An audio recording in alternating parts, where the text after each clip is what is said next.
And if we could begin by having you state your full name, spelling each of your names. My full name is Andrew Michael Baker, Andrew Michael Baker. Mr. Blackwell. Thank you, Your Honor. Good afternoon, Dr. Baker. Good afternoon.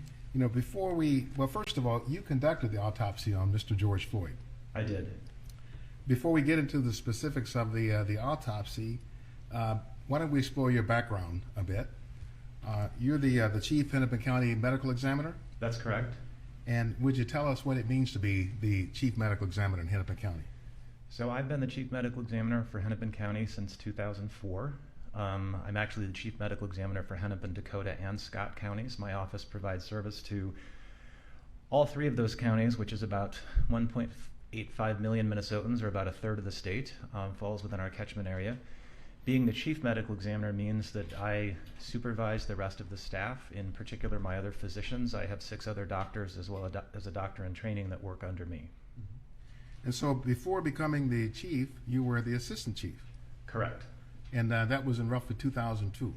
Correct. I was the Assistant Chief Medical Examiner for 2 years. So all in, it's been going on 19 years as either assistant chief or the chief. Correct. What did you do before joining the Hennepin County Medical Examiner's Office? Are you asking me to go back to my educational background or just my postgraduate training? Maybe to the Air Force. To the Air Force? Oh, prior to coming to Hennepin County from 1998 to 2002, I was a major on active duty in the United States Air Force. I served as a forensic pathologist for the Department of Defense. Our unit was known as the Armed Forces Medical Examiner, and at that time we were headquartered in the Washington, D.C. area. Are you board certified in any areas? I am. Would you tell us which ones? I am board certified in anatomic and clinical pathology, and I hold subspecialty certification in forensic pathology. Doctor, would you tell us what the National Association of Medical Examiners is? Yes, the National Association of Medical Examiners is the professional organization for people who do what I do for a living. I want to say we have about 800 or 900 members. Many of those are fellows like me, meaning they're fully board certified forensic pathologists. We do have a variety of other membership categories as well, for investigators, for administrative personnel, and for other support personnel in the profession. Now, you are former president of the National Association of Medical Examiners. Yes, I am. In fact, at least as of to date, you're the youngest president, or were the youngest president ever to hold that position with the NAME. I don't actually know that that's true, but I will take your word for it, Counselor. I did not know that. Yeah, I thought I was just listening to you, Dr. Baker. So, but in any event, you have been the president of NAME. Yes, I have. So let's move now to the specific autopsy of Mr. Floyd. Could you give us some sense of what you knew about the circumstances surrounding his death before you started your work on Mr. Floyd? Yes, so I was aware that Mr. Floyd had become unconscious while in police custody, that he had been transported to Hennepin Healthcare, and that was where he was pronounced dead. I believe at the time I started the examination, my staff was probably still working to confirm Mr. Floyd's identity and properly notify his next of kin. But that was basically the background information that I had. Had you seen any of the videos at the time you started your work? I had not. I was aware that at least one video had gone viral on the internet, but I intentionally chose not to look at that until I had examined Mr. Floyd. I did not want to bias my exam by going in with any preconceived notions that might lead me down one pathway or another. So it was then several days after you'd done your work on the autopsy that you saw the videos? One video I saw shortly after the autopsy, and that was the one that I think most of the public had seen through Facebook or other social media. The other videos, such as the cup surveillance video and the body-worn camera videos, I did not see until 3 or 4 days after the autopsy. Could you, Dr. Baker, give us an overview of how it is you conduct autopsies? What's your approach to them? Sure. So in a case that's believed to be a homicide or a potential homicide, there's a few more steps involved than a typical natural death or an accidental death. We start every exam with a very thorough external examination of the decedent's body in an as-is condition, meaning the medical devices are still in place. If the decedent came in with clothing, that clothing would still be in place on their body. All of those things potentially could be evidence to us as the medical examiners. In many cases, we will also collect trace evidence. For example, if the decedent's fingernails are long enough, we will collect fingernail clippings. We will collect some pulled head hairs as exemplars in case those are needed to match to anything. It wouldn't apply in Mr. Floyd's case, but in other circumstances, we shoot a fair number of x-rays before the autopsy starts if we're looking for things like bullets or stab wounds, broken knife tips, that sort of thing. Once all of those are done, then we very carefully set the clothing aside. We very carefully remove the medical devices, and then we examine the body again from head to toe, front and back. We're documenting this with copious photographs as we go. And then the final step in the external examination is we clean the body very, very thoroughly because we don't want any blood, any foreign material, any plant material, anything that might be on the body to obscure the injuries or diseases that we're looking for. And then we, again, photograph the body head to toe, front and back. Once that part of the exam is done, then we proceed to the internal exam, which is, I think, what most lay people would think of when they hear the word autopsy.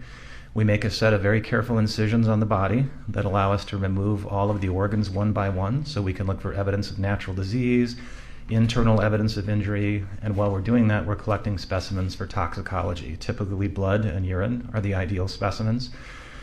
We do remove all of the organs from the tip of the tongue to the bladder. We also remove the brain. We also remove all of the structures from the front of the neck, looking for any injury or evidence of disease. In a case like Mr. Floyd's, there are some additional steps we will take that wouldn't occur in most autopsies. So, for example, in Mr. Floyd's case, I did make incisions of his wrists and dissect around the skin underneath to look for evidence of what we would call subcutaneous bruising, or bruising under the skin from the handcuffs that were applied. Overruled. Please continue. And then the last thing that I was going to say is also in Mr. Floyd's case, I did make a special incision from the back of his head all the way down to his buttocks, and I dissected underneath his skin all the way out to the sides of his neck, all the way out to his shoulders, and all the way out to his flanks. And you might ask why we would do something like that, and the answer is because sometimes fresh bruises can be difficult to see in some people, and so we look underneath the skin to make sure that we haven't missed something. Again, those last few steps wouldn't be part of a typical autopsy, but in circumstances like this, it's a generally accepted practice that we do that. And Dr. Baker, is the autopsy part of a broader death investigation? Yes, the autopsy is just one piece of the medical examiner's death investigation. And could you generally characterize the umbrella? What's the death investigation entail overall? So the medical examiner's ultimate mission, in addition to properly identifying people, is to ascertain their cause of death and their manner of death. The autopsy is just one component of that. It obviously has a great deal to do to inform the cause of death and manner of death, but we also need to know the decedent's past medical history. We need to get a hold of the decedent's next of kin to see if the decedent could potentially be a donor, if there's any family history that we need to know about. We will typically contact decedent's primary care physicians as well as get their hospital records. If an ambulance was dispatched and took them to the hospital, we'll even get the ambulance run sheet as part of our investigation. Because to get the cause and manner of death right, you need to assemble all of those things for the whole picture. So let's go back to the autopsy aspect of it. How important is it to have a detailed documentation of what you do? In terms of the autopsy? Yes, sir. Well, it's critically important that the autopsy be very detailed, particularly if the death is potentially a homicide, because obviously it could end up in a court and the work that you're doing would be evidence. And do you create what we might refer to as a robust data set documenting what you do? Yes. What's all included in that? So when I use the term robust data set, what I really mean is I have dictated the most detailed autopsy report that I can, describing all the scars, all the tattoos, all the birthmarks, all the injuries. In many cases, it's the pertinent negatives, meaning the lack of injury, places where you might expect to see an injury but you don't. All of those things are very carefully dictated in a narrative autopsy report. But that's not enough. You have to take copious photography as well. My goal is to create a set of photos that's so robust that another pathologist could take my set of photos and almost feel like they'd been there for the autopsy. That person has enough data that they could look at my work and reach their own conclusions. They don't have to take my word for it because it's in the photos. And in the case of Mr. George Floyd, that's what you did? That was certainly my goal, yes.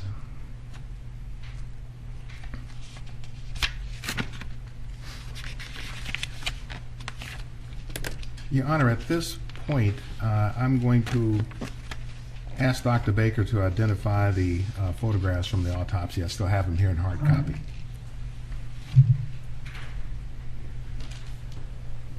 May I approach Dr. Baker? Your Honor?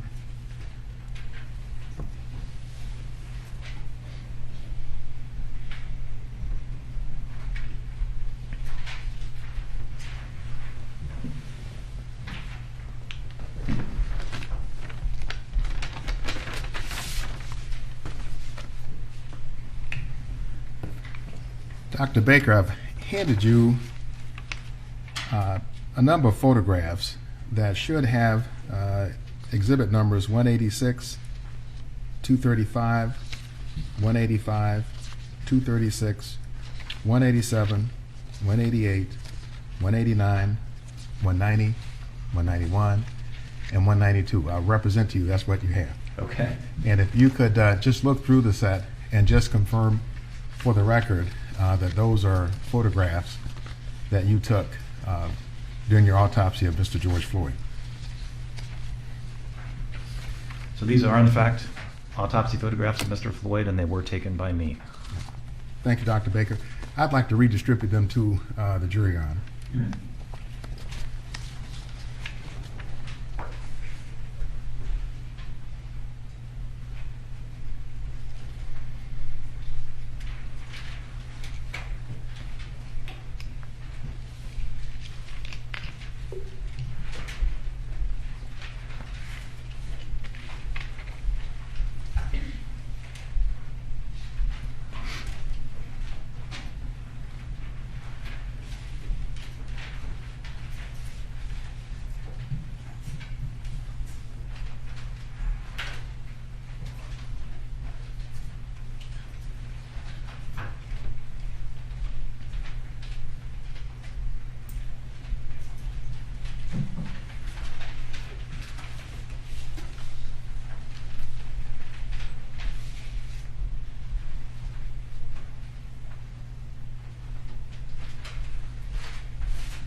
All right.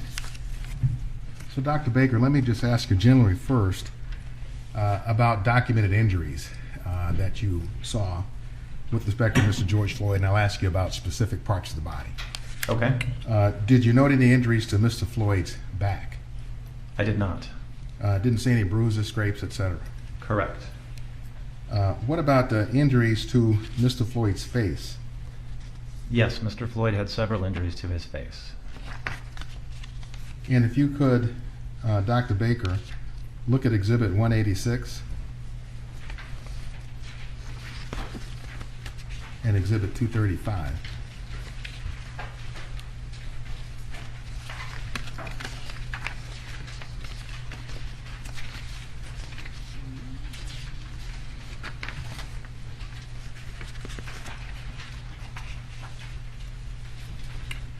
Now, I'll represent to you that the jurors have seen these two photos, but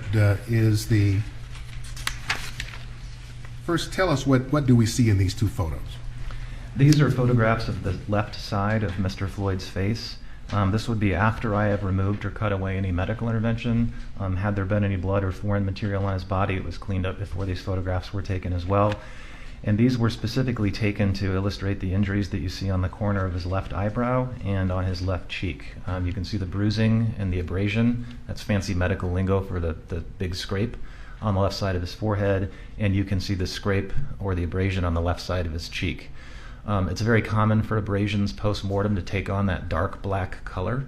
After death, the moisture that would be in an abrasion on you or me isn't there anymore, and so they tend to dry out and look a little bit more like this. That's what you see in the photo. Mm-hmm. Do you have an opinion as to how Mr. Floyd would have incurred these abrasions?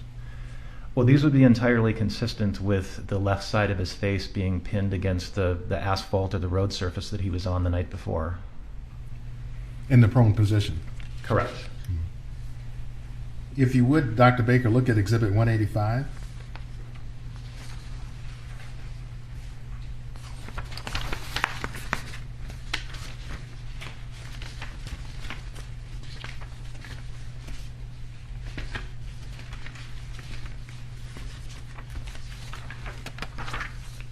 Got it. All right.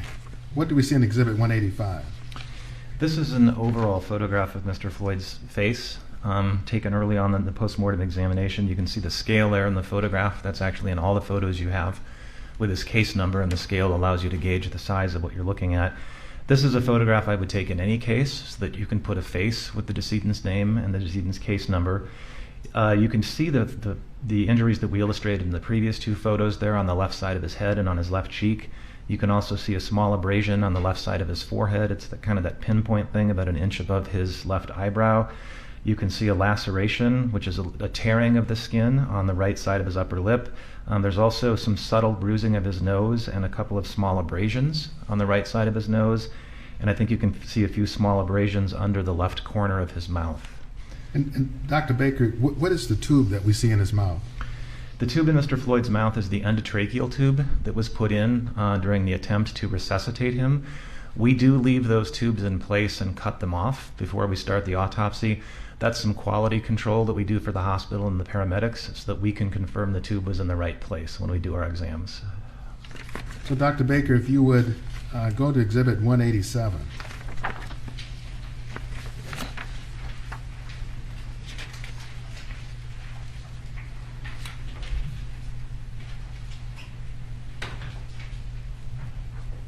What do we see in Exhibit 187?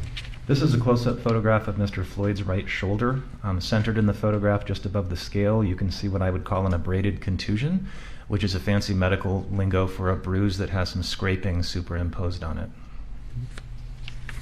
And Exhibit 188? Exhibit 188 is a close-up photograph of Mr. Floyd's left shoulder. You can see occupying most of the photograph there is an abrasion, the deep red and slightly less red and pink injury that you see. Again, it looks darker than you might envision this on yourself. Typically these will dry out after death, and that's why it takes that darker appearance. And is this an injury that is consistent with Mr. Floyd laying prone on asphalt? Yes. And let's look at Exhibits 189 and 190.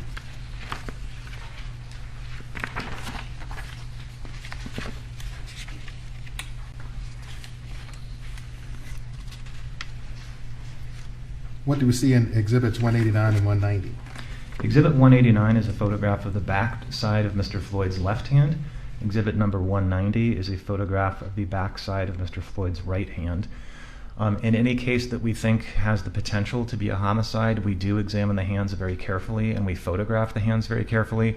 Our hands are largely the way that we interact with the world around us, and so injuries on the hands, or sometimes lack thereof, can tell us something about what happened.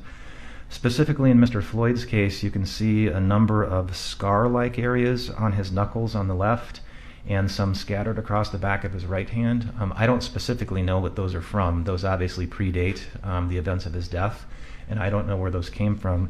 The more acute injuries that you see in the photograph, right above the scale in each picture, you can see kind of a patterned bruise. It almost looks like a tram track, those parallel marks. That's pretty typical for what handcuff marks look like when we see them at autopsy. And Dr. Baker, Exhibit 191.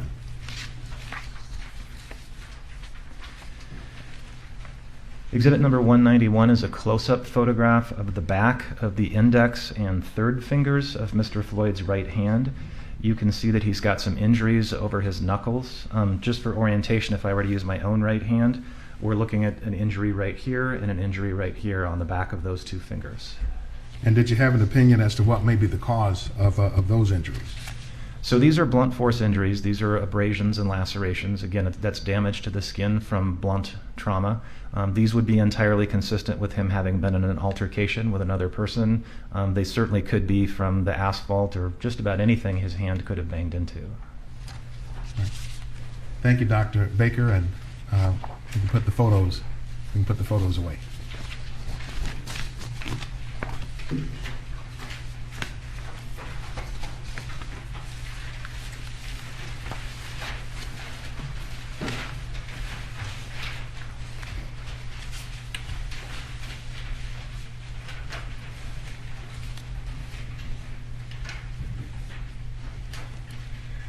Now, I'd like to talk with you for just a moment about your examination of Mr. Floyd's heart. Okay. Did you take a photograph of Mr. Floyd's heart still intact? No, I did not. Would you tell the jury why not? I don't normally photograph organs that appear to be perfectly normal unless there's some reason to. I don't have a photograph of Mr. Floyd's spleen or Mr. Floyd's liver either because those were also grossly normal. His heart was enlarged by weight, but that wouldn't really be something you could capture in a photograph unless it were so excessively enlarged that it would be obvious from the picture. And so when we talk about the tissues of the heart, are you able to describe them generally, such as the endocardium, the myocardium, et cetera? Sure. Would you tell the jurors what those are that you ordinarily look at? Yeah, so dissecting the heart is one of the most important things we do in every autopsy because the heart is involved in so many of the deaths that we investigate. So the first thing we do is we carefully remove the heart from the lungs.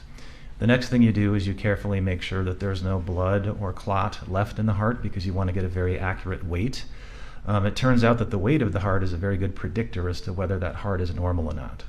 People who have high blood pressure for a long period of time, their heart will actually get heavier. Just like any muscle that's worked hard, the heart will grow in response to that kind of stress. So we do weigh the heart first. The next thing you typically do is you very carefully dissect the coronary arteries. And when I say carefully dissect, I mean you take a scalpel blade and you cut every 2, 3, 4 millimeters in very fine slices along every one of the coronary arteries. A normal adult heart will generally be described as having 2 coronary arteries, the left and the right. The left immediately branches into the left anterior descending and the left circumflex. So we dissect those two very carefully. And then we look at the right coronary artery.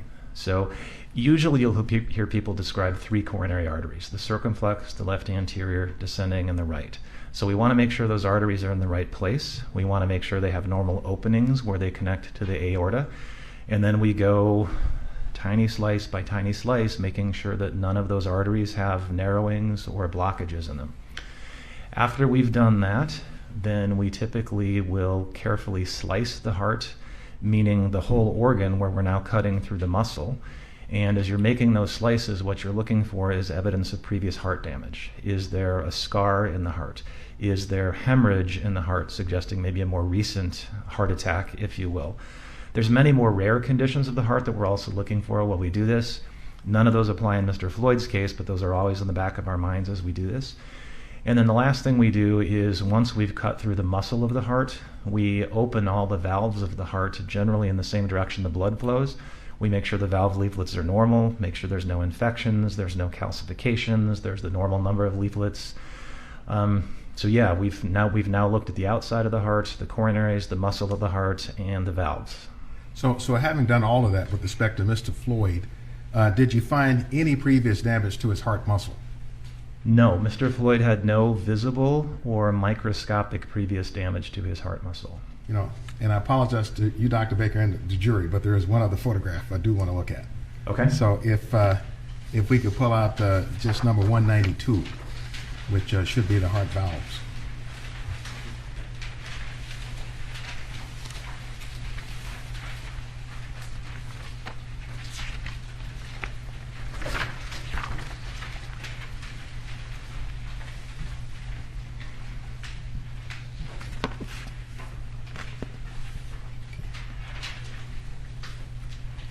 So, Dr. Baker, would you tell us what we see in Exhibit 192? Yes, Exhibit 192 is cross-sections of what I would describe as the worst or the narrowest lesions that I found in Mr. Floyd's coronary arteries. So above about the 3 mark on the ruler, you can see 3 pieces of coronary artery that are fairly close together. The uppermost one in your photograph is what we would call the proximal left anterior descending coronary artery. So that means that's pretty close to the aorta, that's close to the origin of the artery. And in most adults, the left anterior descending is the largest of the 3 coronary arteries. So in this picture, you can see that Mr. Floyd's left anterior descending artery is quite narrowed. I would put that at 75% narrowing. The cut that you see right below that, which is the middle of the 3, that's another section through Mr. Floyd's left anterior descending coronary artery. So you can see that that area of very tight narrowing is still there. Again, I would put that at about 75%. And then the third one you see in that series of three, the one closest to the ruler, is the first branch off of his left anterior descending coronary artery. That's called the first diagonal branch. That can be a big one in some people. It was pretty good sized in Mr. Floyd's case, but that one is also quite narrowed, as you can see in the photograph. And I should probably back up and explain that when I say narrowed, I mean the yellow plaque that you see eccentrically lining those coronary arteries like a partially clogged plumbing pipe. That's the cholesterol, that's the fibrous tissue, that's the scar that you don't want in your coronary arteries. That's why your doctor checks your cholesterol and asks you not to smoke and tells you to watch your weight and your blood pressure. This is what he or she is trying to prevent, is that plaque buildup.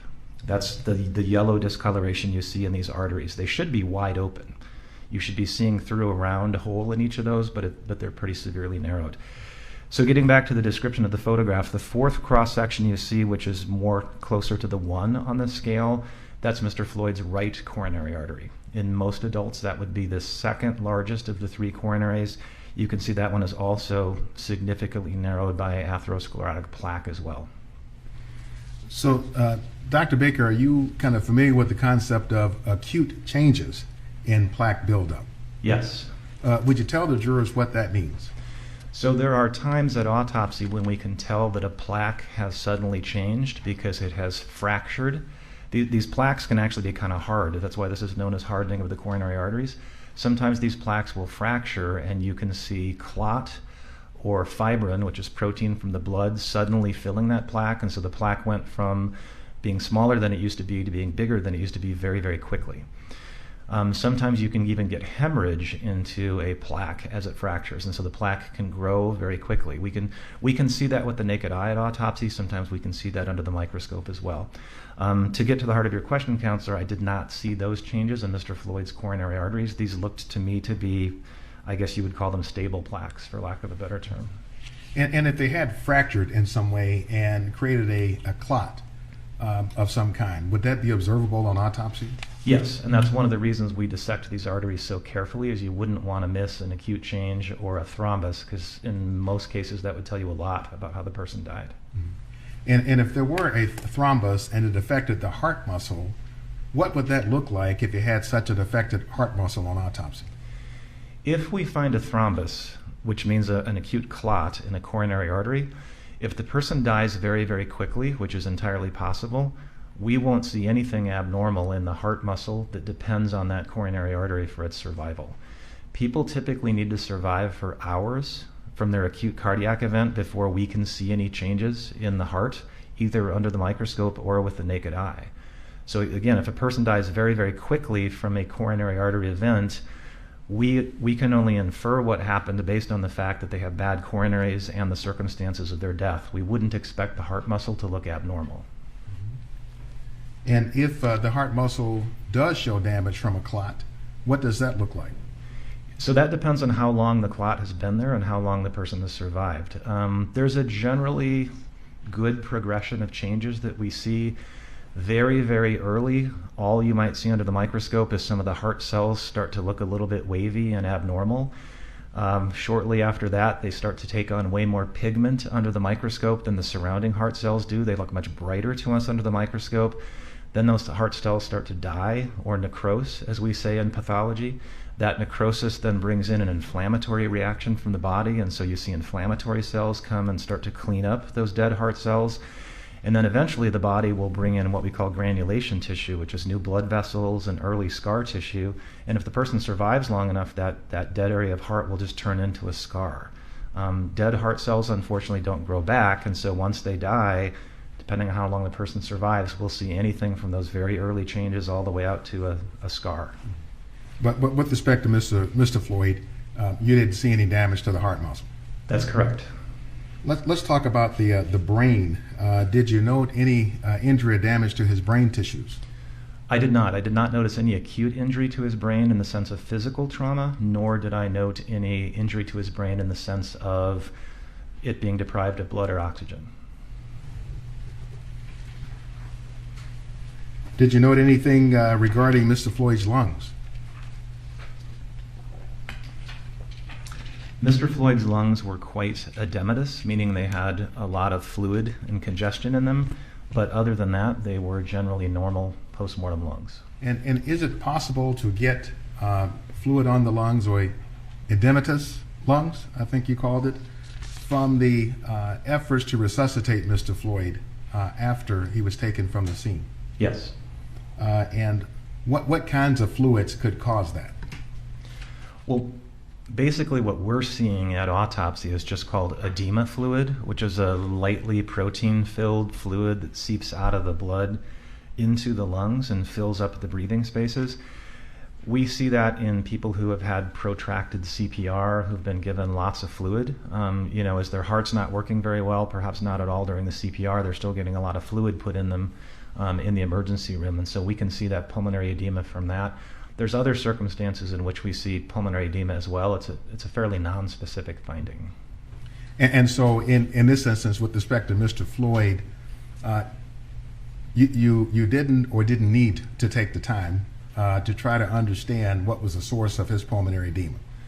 I don't know that I could pinpoint the source with any accuracy. Again, given that he got CPR, there's multiple potential explanations for his pulmonary edema. What about the prospect of what's called a pulmonary embolism? What is a pulmonary embolism? A pulmonary embolism is when you have a clot form in another part of your body. Most commonly it's in the lower legs or the pelvis, although it can form in other places. And that clot breaks off and it goes straight to the lungs because that's where your heart pumps all the blood as it returns from your body. A massive pulmonary embolism can be almost instantaneously fatal, and by massive I mean it blocks the artery coming off the top of the heart that goes to the lungs. Smaller pulmonary emboli can go out into smaller branches of the lungs. Sometimes they're completely asymptomatic, sometimes they're symptomatic, sometimes they can be life-threatening if the person has underlying conditions. We do always look for pulmonary emboli as part of a forensic autopsy. Did you see any pulmonary emboli in the case of Mr. George Floyd? No, he did not have any pulmonary emboli. Dr. Baker, let's talk about the toxicology. Did you seek what's called a toxicology screen in this case? Yes. Would you tell the jury what is a toxicology screen? So we actually use the term expanded panel simply because the laboratory that we use, that's the terminology. But in essence, what we do is we send off one or more tubes of blood, and in some cases urine, to our toxicology lab, and they run a very comprehensive panel looking for a variety of illicit drugs as well as scores and scores of prescription drugs. I expect that you've probably already heard from a toxicologist, so I won't go into the laboratory part of it because that's not my area of expertise. But part of the testing they do is antibodies, looking for specific categories of drugs like morphine and related compounds, benzodiazepines, things in that class, barbiturates, and so on. And then the lab can do a variety of other techniques that are often go under names like gas chromatography, liquid chromatography, mass spectrometry, things like that. And they have the potential to detect hundreds of different medications that way. That's what we call the expanded panel with the lab that we work with, and that's typically what we ask for on most forensic autopsies. And is the lab you work with NMS? Correct. How long have you worked with NMS labs? It's been about 13 or 14 months now. So for the past 13 or 14 months, would that be the only lab that you would be sending out toxicology panels or screens to from the Hennepin County Medical Examiner's Office? Yes, all of our postmortem toxicology is done by NMS. Are you familiar with a toxicologist named Dr. Eisenschmidt? Yes, I know Dan.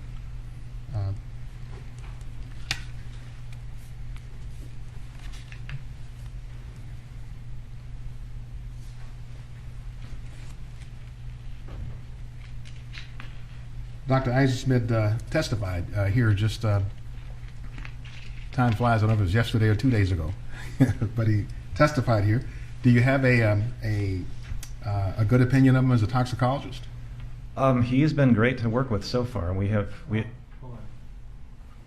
Objection is sustained. Well, you know Dr. Eisenschmidt. I do. Did you examine the contents of Mr. Floyd's stomach as part of your autopsy? I did. What did you note regarding the contents? Counselor, can I refer to my report so that I don't? Yes, if misspeak? it helps refresh your recollection.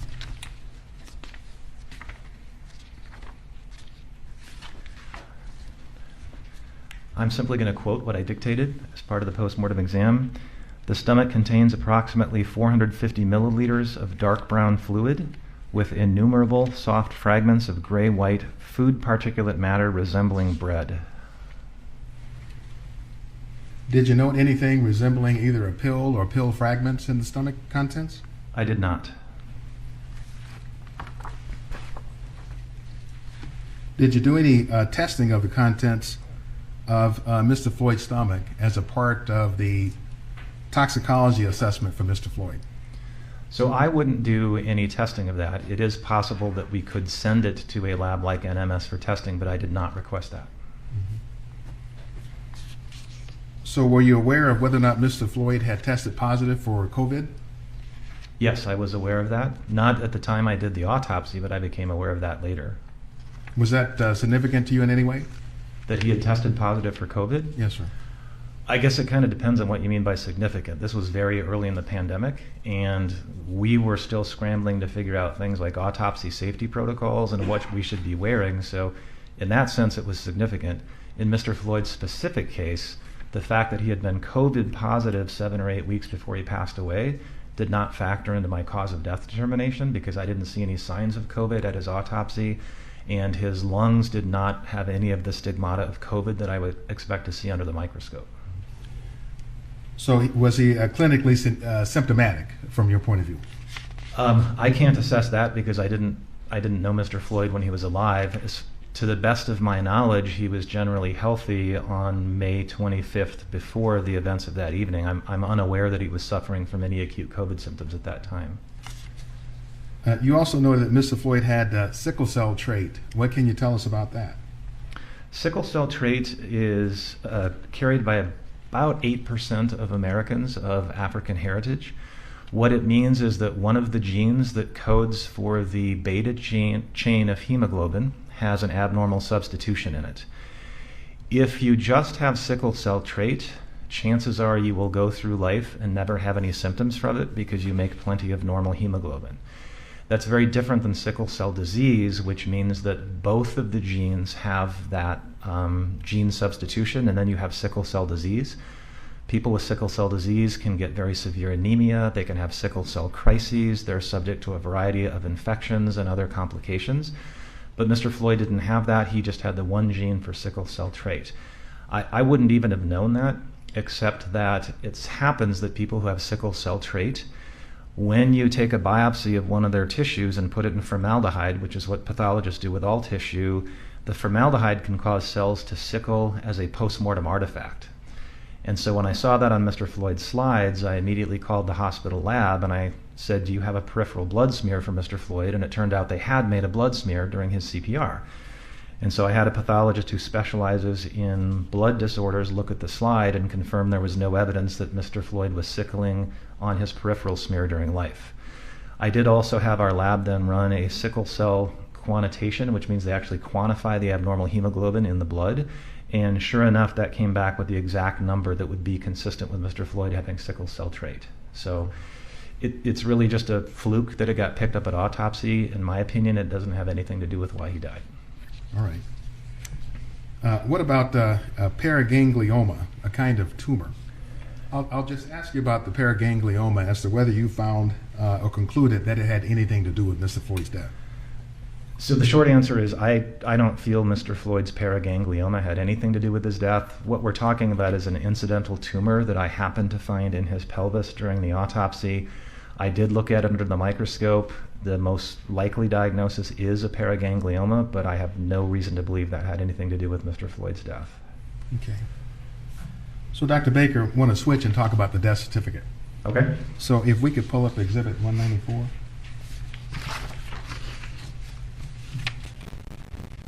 Well, first, I'd like to talk to you about the press release report. Okay. And ask you first, Dr. Baker, if you would just identify what this is for the record. Yes, what you are looking at is the final press release my office put out once I had reached my conclusion as to the cause and manner of Mr. Floyd's death. Okay. Can you explain to the jury what it means to certify a death? To certify death as a physician means that you fill in the decedent's cause of death and their manner of death. And if their manner of death is other than natural, then you also have to fill in the how injury occurred box on the death certificate. Death certificates are relatively standard in the United States. Most of what's on them is largely dictated by the Centers for Disease Control. They vary a little bit in appearance from state to state, but the core elements are pretty much the same in every jurisdiction. Most of what's on a death certificate is actually filled in by family members and the funeral director. So, what's the decedent's full name? Where were they born? What are the names of their parents? Did they ever serve in the armed forces? There's all kinds of things that are captured. The medical examiner's primary role, again, as I mentioned, is the cause of death, the manner of death, and the how injury occurred. Most death certificates in the United States are actually filled out by clinicians, meaning your primary care doctor that you see. That person fills out death certificates for their patients who die of routine natural conditions.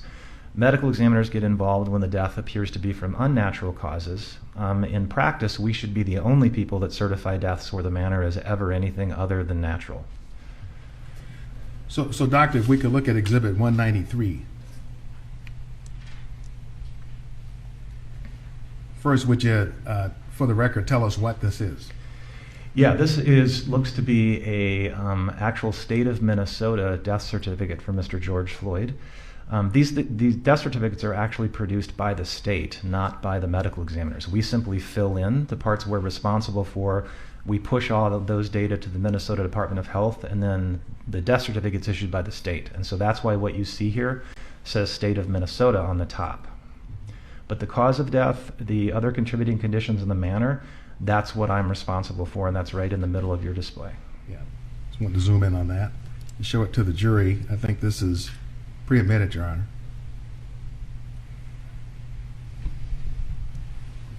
So if we look at the cause of death, immediate, underlying, other contributing conditions, this would be the section that you fill out then. Correct. So if we see here under manner of death, it indicates homicide. Tell us, what does homicide mean to you as a medical examiner? So as a medical examiner, we applied the term homicide when the actions of other people were involved in an individual's death. It's one of 5 manners of death that we can choose from, the other 4 being accident, suicide, natural, or undetermined. Homicide in my world is a medical term. It's not a legal term. From a vital health and public statistics point of view, it's critical that medical examiners fill in a manner of death on every death certificate, because from a public health point of view, you want to know how many people committed suicide in your state, how many people died of accidents in a given year in your state. And so it's a key piece of public health data, but we don't use it as a legal term. So we'll look at 918, correct? Dr. Baker, in front of you, Exhibit 918 is a list of manners of death, the ones you just talked to us about. Natural, accident, suicide, homicide, which I've highlighted because it's what you found in this instance, and then undetermined. Would you tell us from your point of view as a medical examiner, what does natural mean? Natural means the person died exclusively of natural diseases. Right, so an example of a natural disease might be a heart attack or a fatal arrhythmia as a primary cause of death. Those are actually pretty vague terms. We're much more specific. So to your point, counselor, arteriosclerotic heart disease causing a heart attack would be a natural cause of death. A ruptured brain aneurysm from long-standing untreated high blood pressure would be a natural cause of death. Metastatic lung cancer would be a natural cause of death. There's almost an infinite number of potential natural causes of death. And if we look at accident as an accidental cause of death, is a drug overdose an example of what could be an accidental cause of death? Most drug overdoses are accidental causes of death. Some are suicides. But yes, we do regard most drug overdoses, because we don't believe the person intended to die, we do regard those as accidents. Mm-hmm. And we know what suicide is. Doctor, what does undetermined mean? Undetermined means that despite the best efforts of law enforcement, the medical examiner's investigators, we simply never could pin down the circumstances under which the individual died. In any good medical examiner's office, you are going to have a small percentage of cases every year that go out undetermined in manner. Most of those, as it happens, are people who died of drug toxicity, and based on the drug levels, based on the person's known history, we just don't have enough data to know whether this was a suicide or an accident. And so if we don't know their intent, it's often undetermined. More dramatic but slightly less common example, you find a skeletonized body out in the woods. You have no idea why the person was there, how long they were there. There's very little left to work with, so you don't really know what happened. A case like that might go out undetermined as well. Again, much less common, but undetermined essentially means we never really did figure out the circumstances. Now, in Mr. Floyd's case, you listed the immediate cause of death as cardiopulmonary arrest, complicating law enforcement, subdual, restraint, and neck compression. Correct. What does cardiopulmonary arrest mean? That's really just fancy medical lingo for the heart and the lungs stopped. The heart, no pulse, no breathing. So with respect to the term complicating, am I right in the understanding that this term means occurring in the setting of? Yes. Or in other words, cardiopulmonary arrest occurring in the setting of law enforcement, subdual, restraint, and neck compression. Correct. So Dr. Baker, can you tell us how it is physiologically that the subdual, restraint, and neck compression caused Mr. Floyd's death? In my opinion, the physiology of what was going on with Mr. Floyd on the evening of May 25th is, you've already seen the photographs of his coronary arteries, so that you know he had very severe underlying heart disease. I don't know that we specifically got to it, counselor, but Mr. Floyd also had what we call hypertensive heart disease, meaning his heart weighed more than it should. So he has a heart that already needs more oxygen than a normal heart by virtue of its size, and it's limited in its ability to step up to provide more oxygen when there's demand because of the narrowing of his coronary arteries. Now, in the context of an altercation with other people that involves things like physical restraint, that involves things like being held to the ground, that involves things like the pain that you would incur from having your cheek up against the asphalt, an abrasion on your shoulder, those events are going to cause stress hormones to pour out into your body, specifically things like adrenaline. And what that adrenaline is going to do is it's going to ask your heart to beat faster. It's going to ask your body for more oxygen so that you can get through that altercation. And in my opinion, the law enforcement subdual, restraint, and the neck compression was just more than Mr. Floyd could take by virtue of those heart conditions. So Dr. Baker, just a point of clarification that frankly occurs to me as you were talking. As a forensic pathologist, it's not part of what you do within the four corners of your job to try to calculate what Mr. Floyd's either lung volumes or oxygen reserves or that sort of thing would have been, is it? I think what you're getting at, counselor, is the sort of thing that I would defer to a pulmonologist. Those are obviously things we can't measure post-mortem in living people. Clearly those things are the purview of pulmonologists. So Dr. Baker, we did find from the toxicology amounts of fentanyl and methamphetamine in the results from the lab. That is correct. You didn't mention either fentanyl or meth in Mr. Floyd's system. You mentioned those, but you don't list either of them on the top line as causes of death. Why is that? Well, the top line of the cause of death is really what you think is the most important thing that precipitated the death. Other things that you think played a role in the death but were not direct causes get relegated to what's known as the other significant conditions part of the death certificate. So the other significant conditions are things that played a role in the death but didn't directly cause the death. So, for example, Mr. Floyd's use of fentanyl did not cause the subdual or neck restraint. His heart disease did not cause the subdual or the neck restraint. All right. So these are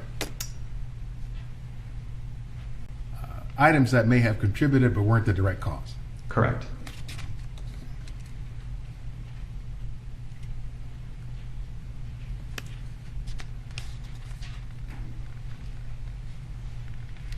No further questions, Dr. Bates. Mr. Nelson. Sure.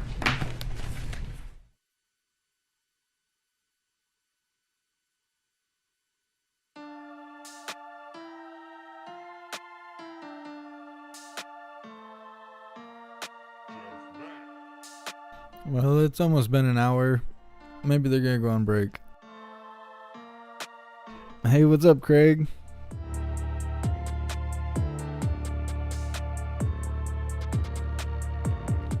What is going on, everyone? Please let me know how you're doing and take a second to hit that like button. The more likes that we get in a short period of time, the more people the algorithm will bring into the chat to come hang out with us and see how the trial's going. Hit that like button.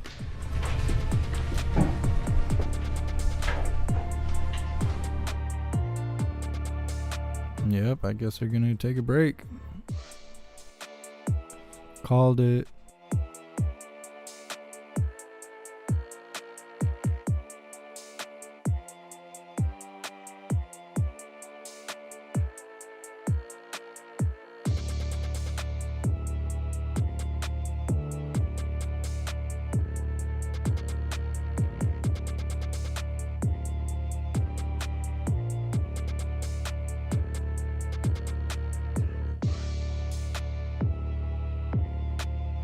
So what do you guys think of this guy, this witness?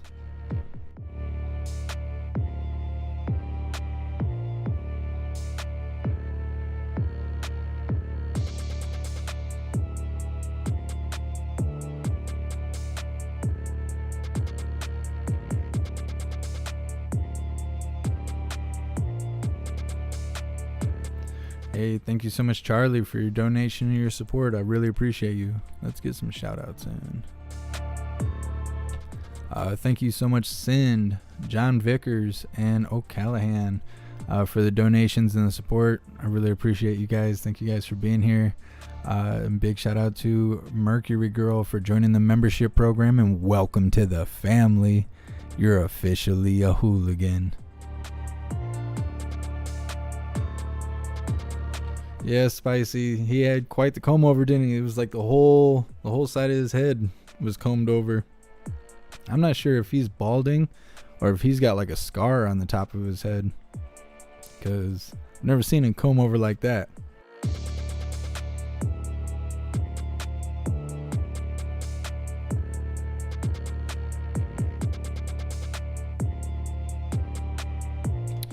Yeah, I think the same thing, Gene. I think so far he seems pretty unbiased. We'll see as the different attorneys ask him questions. That's when you really see their true colors.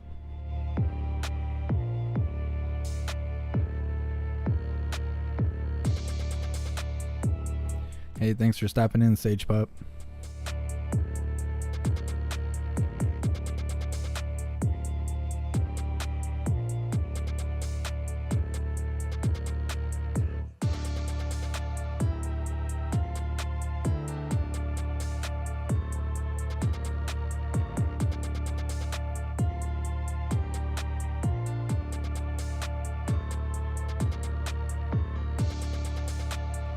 Oh, and I wanted to give a shout out to one of my hooligans who sent me this cup, this tumbler, sitting here drinking tea. They made it and sent it to me for my birthday. Big shout out to you guys. Thank you so much.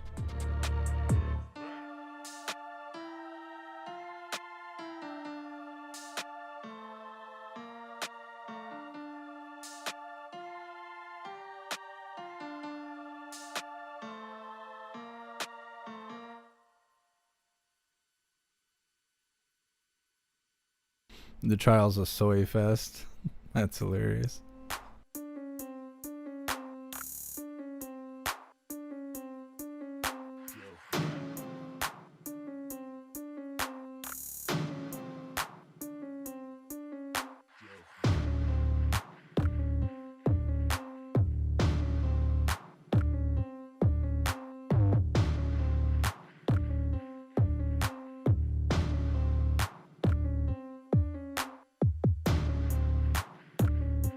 Hey, thanks for being here, Nigel.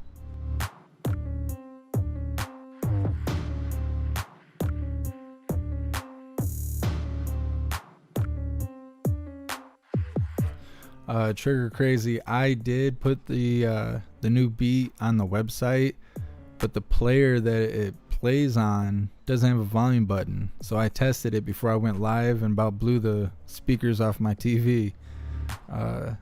There's no way for me to turn it down, so it would be like blasting through right now. So that's the only reason why we're not listening to the new beat. I got to rework it and get it on the same player as the rest of my beat tape.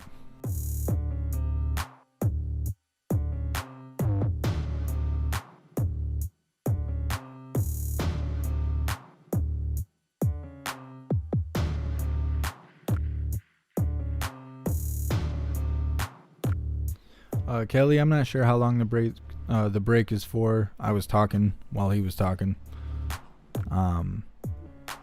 Could be anywhere between 5 and 20 minutes.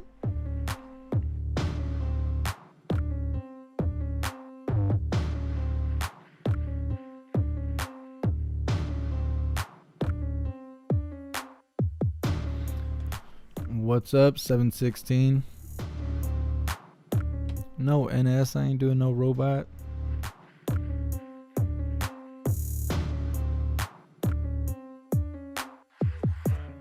Oh, he said 10 minutes.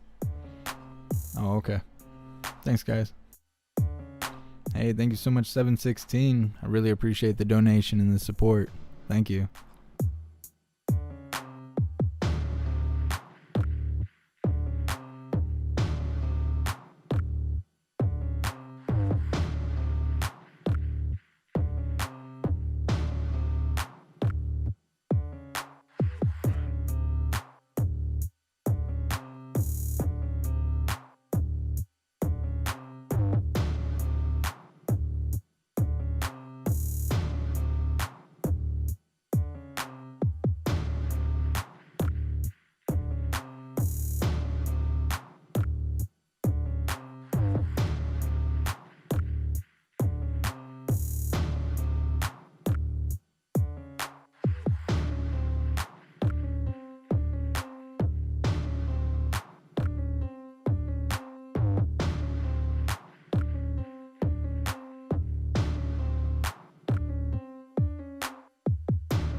Are they still taking likes off my live NS? I don't know why YouTube messes with me. They just don't like me. That's a sad story.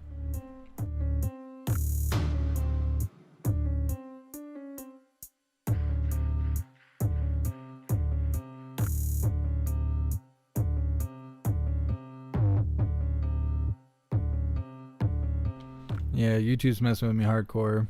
Shadow banning me, taking my likes, taking 100 subscribers at a time. I'll check my stats, it'll be like 100 exactly, which is super unlikely to have an exact number like that.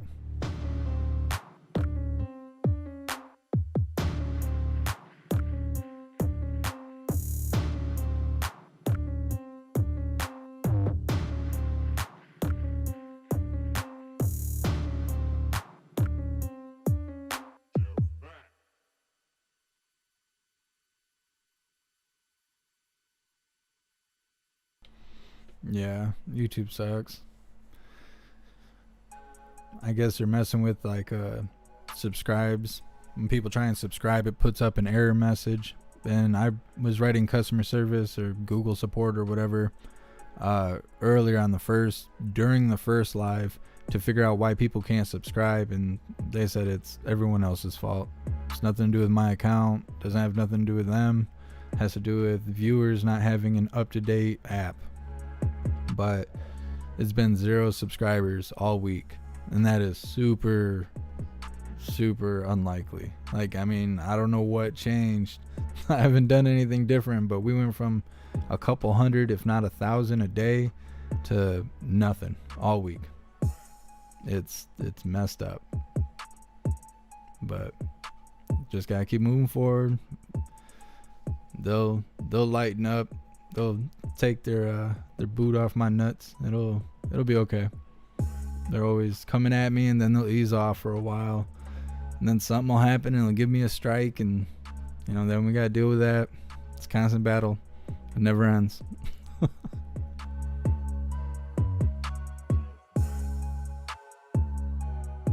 Hey, thank you so much, Shad, for joining the membership program. Welcome to the family.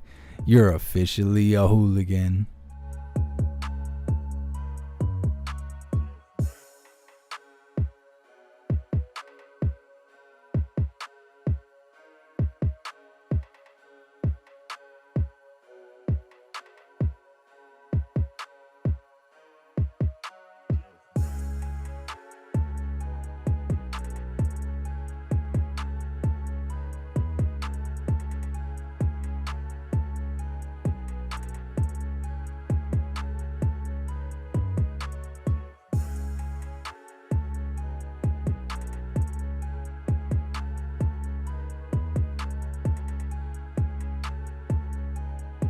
Hey, what's up, Barbara?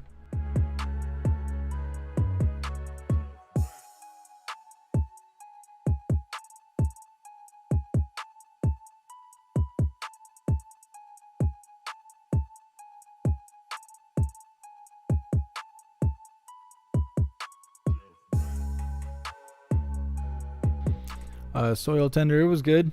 It was good. I didn't actually do it till today. I'm considering making like a short video or something about everything I got in the mail yesterday from all you hooligans. But it was cool. It was real cool.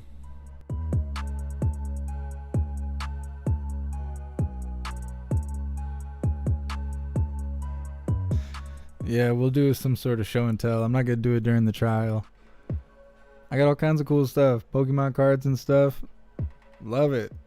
I love everything I got. Hey, thank you so much, Kimber. I really appreciate you. Thank you so much.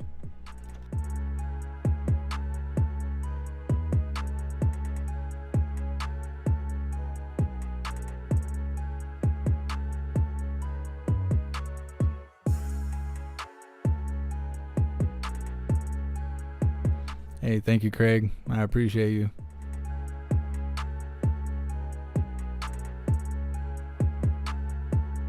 No, Jamie, you didn't miss anything. They just went on break. They'll probably be back soon.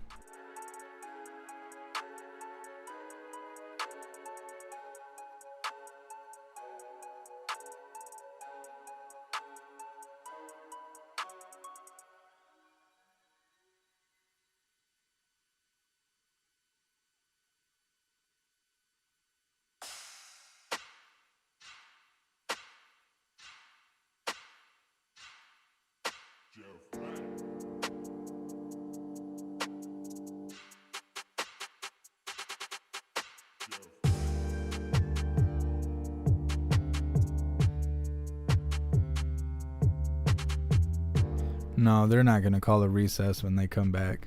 They're going to hang out till it's 5 o'clock their time. Another hour and a half or so.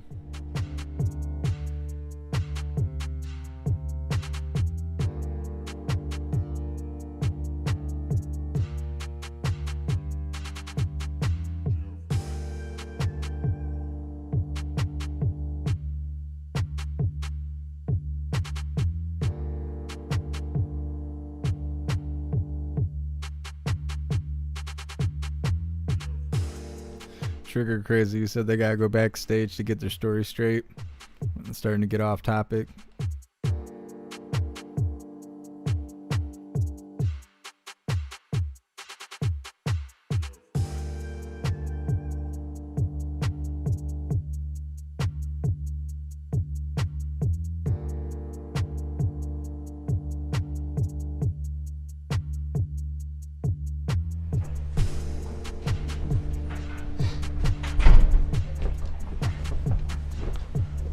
Just a reminder, you're under oath still. Yes, Your Honor. Mr. Nelson. Good afternoon, Dr. Baker. Good afternoon, Mr. Nelson. If I may have just a moment, Your Honor, to...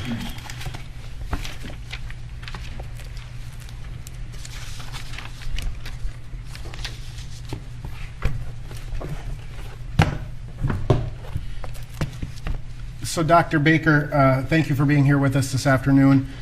Just some follow-up questions I kind of want to break up into two different sections. One about the autopsy and then some other questions about events after autopsy, okay?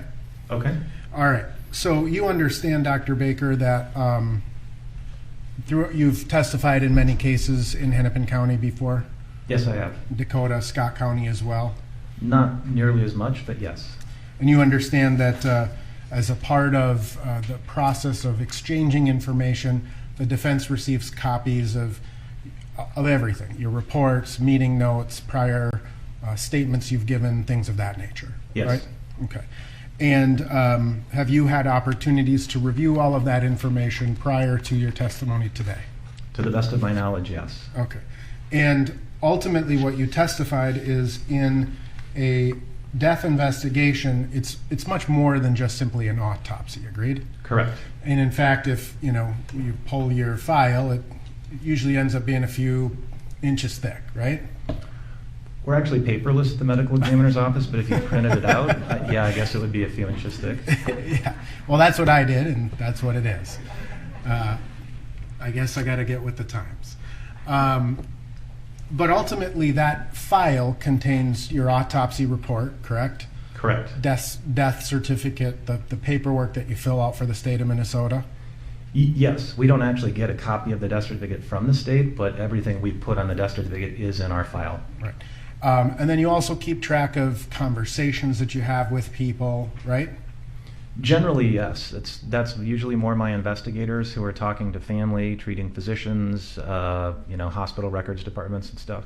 So you keep sort of a log, so to speak, of today investigator so-and-so spoke with X, right?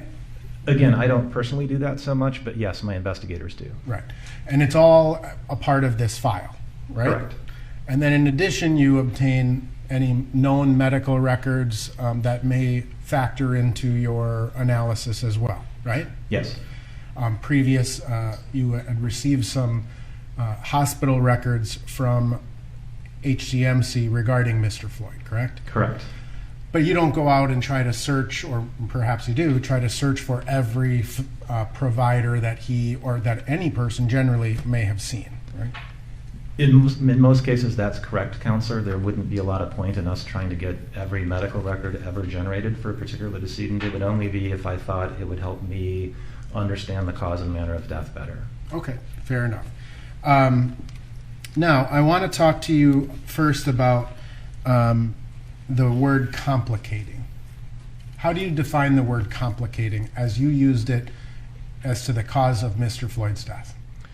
I use the word complicating the way I think most physicians use the word complications, and I'm guessing that most people who've ever been a patient or had a loved one who's been a patient knows what physicians mean by the word complications. It means that an intervention occurred and there was an outcome that was untoward on the heels of that intervention. So for example, somebody goes into the hospital for hip surgery and they develop a blood clot in their leg. That's a complication. You get started on a new medication for a heart condition and you have an allergic reaction to it. That's a complication. So it's an untoward event on the heels of an intervention that happened. That's how I look at it as a physician. Right. And it could be during an incident as a result of an incident, right? Again, we don't usually use the word incident in medical practice, but yeah, it could be an immediate complication as a result of a medical intervention or therapy, or it could be what we call a delayed complication. Right. And there are certain circumstances that precede those complications. Agreed? That's a little vague, counselor. I wonder if you could... Well, I mean, in any death investigation, you're trying to determine the cause and manner of death, right? Correct. And in this particular case, you obviously took into consideration the police restraint, right? Correct. But you also took into consideration the heart disease, correct? Yes. As well as the toxicology results. Agreed? Yes. And you factored those in your cause. There's the cause and manner of death, and then there's the second thing that you left blank, right? And then there's the contributing causes or contributing factors. Yes, the term of art is other significant conditions is what you're getting at, Counselor. Yeah. And that's simply just something you have to do for the CDC, or did you take those into consideration as contributing to Mr. Floyd's cause of death? So when you put those on a death certificate as a physician, what you're saying is, I think these played some role in this death. They had a contributing condition. I'm unaware of how the CDC would mandate what goes on there. Presumably the goal is you put things on there that you believe are relevant. You don't list trivial stuff on there that didn't play a role. Right. And so if something was significant enough, you put it on, but if it's insignificant and didn't contribute, you leave it off. Generally, yes. Okay. And so in your opinion, both the heart disease as well as the history of hypertension and the drugs that were in his system played a role in Mr. Floyd's death? In my opinion, yes. All right. Now, again, in terms of your autopsy report, you don't generally note negative findings, right? If something is normal, you may just say it's normal, but you're not going to take special note to say the heart is completely, perfectly normal. That's a really long question, Counselor, but I think I can give you a reasonable answer to that.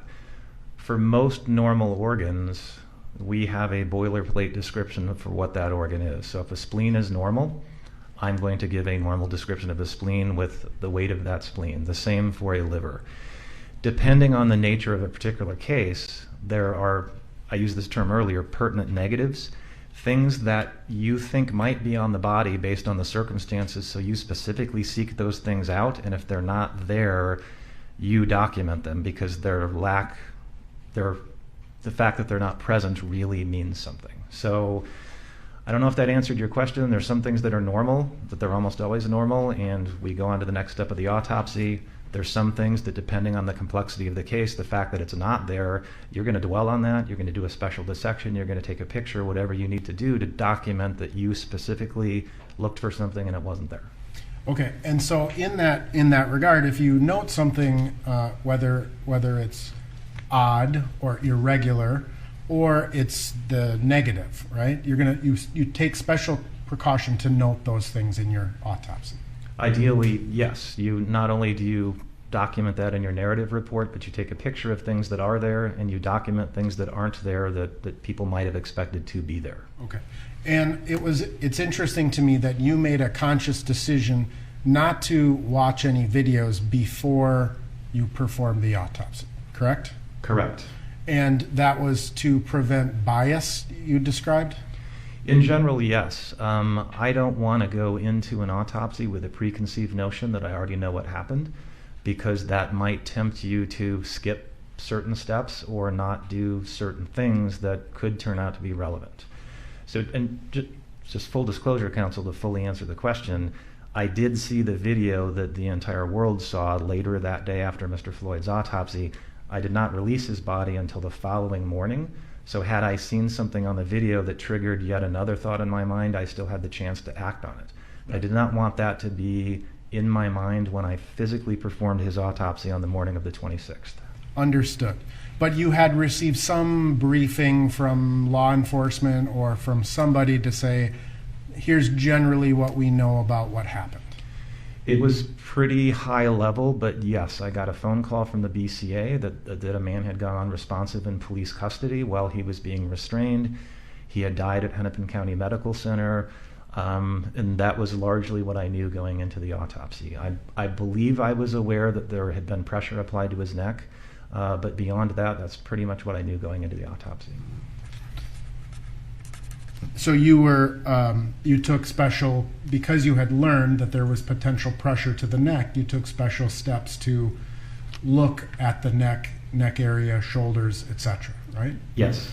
And because of that, you did this unique incision, or this specific incision, to lift the skin off to look under the surface, so to speak. That's correct.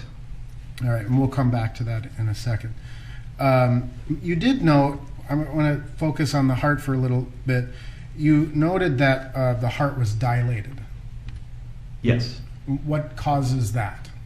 So dilated is just fancy medical lingo for has gotten a little bit bigger than it used to be. Like when you blow up a balloon, it dilates, for lack of a better lay description. Mr. Floyd's heart was, if I can refer to my report, Counselor? Refresh your recollection. It would.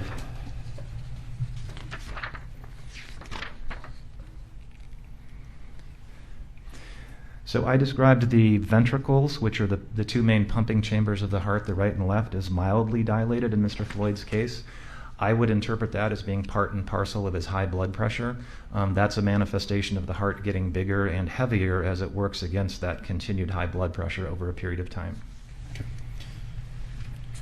You also took note of the size of Mr. Floyd's heart, right?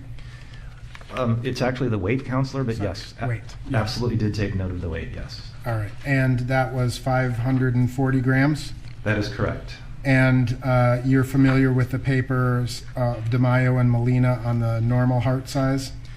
I am familiar with DeMaio and Molina paper, although the one that I usually use is the Kitzman paper from the Mayo Clinic. Okay. And what's the maximum size of a heart under that standard? So the Kitzman paper normalizes heart weights as a function of your body length and your body weight. Because if you think about it, a very large person is going to have a larger heart than a very small person. So we don't want to penalize people for being too big or too small. That's why you normalize their heart weight. So in Mr. Floyd's case, the upper limit of normal for his body length, according to the reference that I use, is 510 grams. The upper limit of normal for his body weight would be 521 grams. Again, he was 540 grams, and so he is outside the upper limit of normal. That means on the bell-shaped distribution of heart weights for a man his size, he's way out on one of the tail ends, the heavy end. Okay. And all of these various standards in terms of the weight of a heart, they're peer-reviewed? As far as I know, yes. The reference I use is from the Mayo Clinic proceedings, which I'm going to assume is peer-reviewed. Right. And as would be, say, DeMaio and Molina's or the Northwestern studies or any of these other studies? I'm not familiar with the other studies you're referencing, Counselor. The DeMaio and Molina paper, I believe, was published in the American Journal of Forensic Medicine and Pathology, which I know to be peer-reviewed. Okay. And you would agree that the larger the heart is, the more blood it needs to provide adequate oxygenation. Agreed? As a general rule, I would say that is true, yes. What types of things cause a person's heart to be bigger than normal? The most common cause by far in adults in the developed world would be high blood pressure. There are a number of far less common causes. Aortic valve disease could do it if the heart's pumping against a defective valve. There are genetic causes of an enlarged heart. Typically, we can tell those by looking at the heart grossly and microscopically. Those are much farther down the list than high blood pressure, which again is the number one by a long shot. And based on your review of Mr. Floyd's medical records, you determined that he has a history of high blood pressure, correct? Yes, it was very helpful to learn that from his medical records. He was known to be hypertensive. Can you describe the narrowing or the stenosis of the coronary arteries a little bit more detail? I can, Counselor, if I may refer to my report again. Sure. So as I mentioned when I was describing the photographs earlier, he had 75% proximal and 75% mid narrowing of his left anterior descending coronary artery. Again, in most people, that would be the largest of the three coronary arteries. He had 75% narrowing of the first diagonal branch of his left anterior descending coronary artery. And then in his right coronary artery, which in most people is the second largest of the three, he had 90% proximal narrowing. All right. And what do forensic pathologists generally consider to be enough narrowing of the arteries to cause a sudden death? We usually look to 75% greater as capable of causing sudden death. And are you familiar with myocyte necrosis? Yes. And do you have to have myocyte necrosis to cause a sudden death? No, you do not. In an arrhythmia, there would be no necrosis, correct? So an arrhythmia is an electrical phenomenon, not an anatomic one, and so I really can never diagnose an arrhythmia post-mortem. We just have to infer that from the circumstances and from the condition of the coronaries. And when we describe hypoxia of the heart, that's the reduction of oxygen to the heart, correct? Correct. And can you,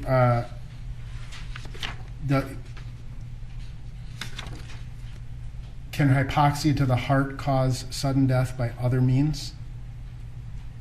Or would it just be the arrhythmia? Well, there's many ways that a lack of oxygen to the heart could cause death. One could be a sudden dysrhythmia, where the person's heart goes from a normal beat to a non-perfusing beat, and the person would literally just collapse right in front of you. Depending on the nature of the coronary artery disease, a person could have a thrombus. They could present to the emergency room with crushing chest pain and sweating and difficulty breathing. That would be a different mechanism of death. So there's different ways the heart manifests that is not getting enough oxygen, but one of them is sudden collapse and death. And sometimes people can survive that for a longer period of time. Survive. The thrombus you described?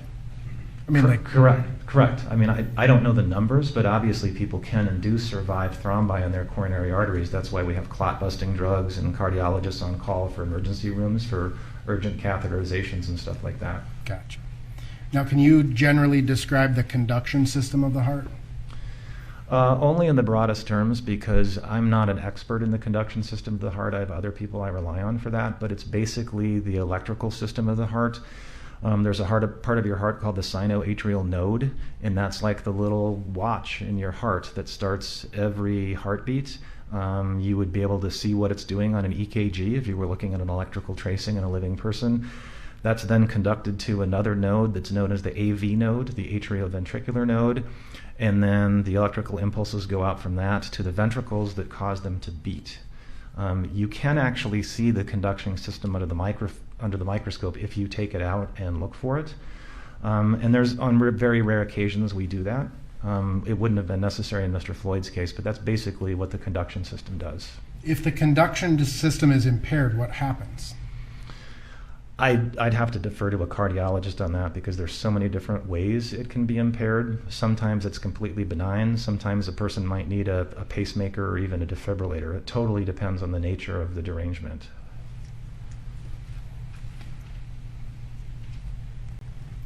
Which of the arteries supplies that first one, the SA node, the sino? The sinoatrial node? Right. I believe it's a small branch of the right coronary artery in most people. And is that the one that was 90% occluded? Not the branch. I didn't dissect out the branch, but yes, the main right coronary artery was 90% narrowed. You're aware also of the methamphetamine that was found in Mr. Floyd's system? Yes. Does methamphetamine further constrict the vessels and ventricles and arteries?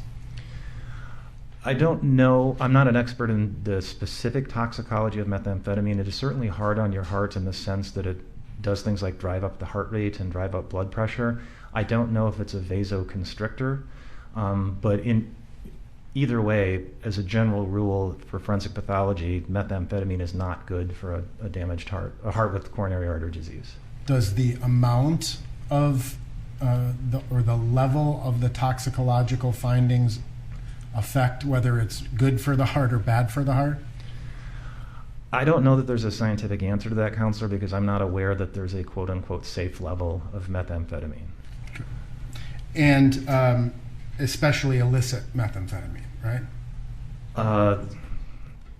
No safe level of the street drug versus the amphetamines that are sometimes prescribed. Yeah, so I'm very unfamiliar with any medical use for methamphetamine in approved circumstances. I'm aware that amphetamine is used in some circumstances. That's definitely not my area of expertise. Again, my high-level overview as a forensic pathologist is, all other things being equal, methamphetamine is not good if you have bad coronary arteries. And exertion also causes the heart to work harder? Correct. And therefore would require more oxygen?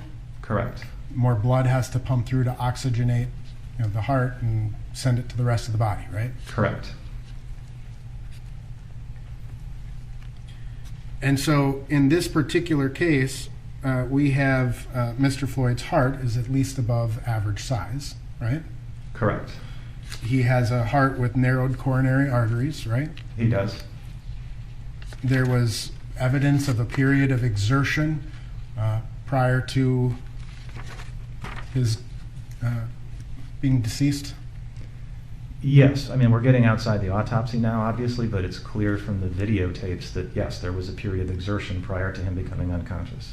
So in terms of your investigation, you ultimately did watch the videos, Correct.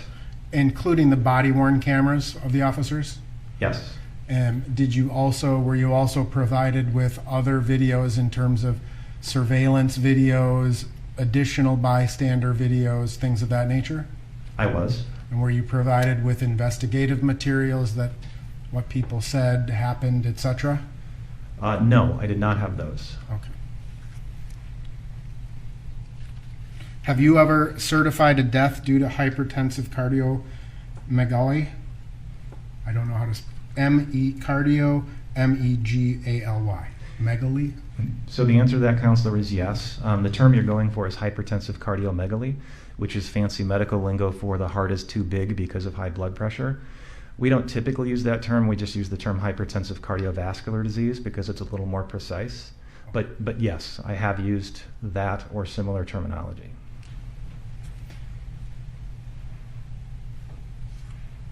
Have you ever certified a death due to atherosclerotic cardiovascular disease? Yes. And with similar narrowings of the arteries compared to Mr. Floyd? Yes.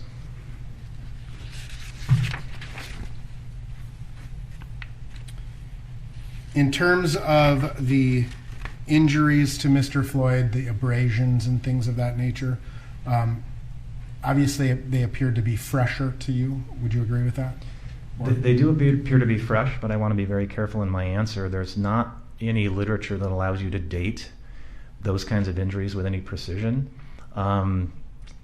Presumably there's contextual data that would allow us to know that Mr. Floyd didn't have those abrasions, an hour before he died or whatever. If you just showed me those abrasions blindly, could I tell you how old they are as a pathologist? And the answer is no, not with any precision. Right. And in terms of the abrasions that we looked at on Mr. Floyd's body, they could have been from the period of time he was restrained on the ground, agreed? Correct. They could have also been consistent with the period of time where he was taken to the ground or brought to the ground, right? Well, that would be true as long as there's something in his environment that would explain those abrasions. I mean, some of those would take a fairly rough surface to produce. A smooth surface you wouldn't really expect that to cause those. Understood, but if you were in the midst of a struggle with police officers and the police officers brought Mr. Floyd to the ground, the moment of impact with the ground could have resulted in some of those abrasions. Objection, Your Honor. It's beyond the scope and calling for speculation. Overruled. Would you mind repeating the question, Counselor? Sure. Some of the abrasions that we looked at, it would also be likewise consistent with Mr. Floyd being taken out of a police car and put onto the ground.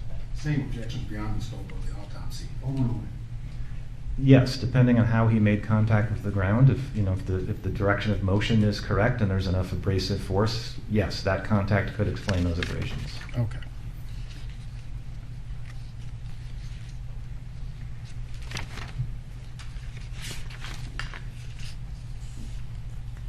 Would you agree with the general proposition that the prone position is not inherently dangerous?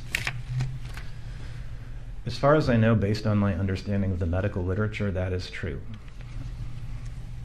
Now, in terms of your autopsy reports, there is no, you dissected Mr. Floyd's shoulder and neck area, right? That's correct. And you found no bleeding into the subcutaneous tissues of the neck and back, right? That is correct. And there's no bleeding into the muscles of the back, correct? That's correct. And you don't have any section in your autopsy report to describe any injuries whatsoever to Mr. Floyd's neck and back like you do other areas of the report. That's not true, Counselor. There's a special paragraph that specifically describes me dissecting his back and not finding anything. Okay. And you took pictures of that as well? Correct. And all of those procedures were documented in the normal course of how you, when you conduct an autopsy, right? Yes, all of those things were photographed. And you did that so that other people would have an opportunity to review your work, correct? Correct. And you understand that people have done that, right? Yes. Now, you have, I'm assuming, conducted many autopsies in your career? I have. If you had to venture a guess, how many autopsies have you conducted? I've never kept a spreadsheet, but I would say it's probably in the neighborhood of 2,900 to 3,000. Okay.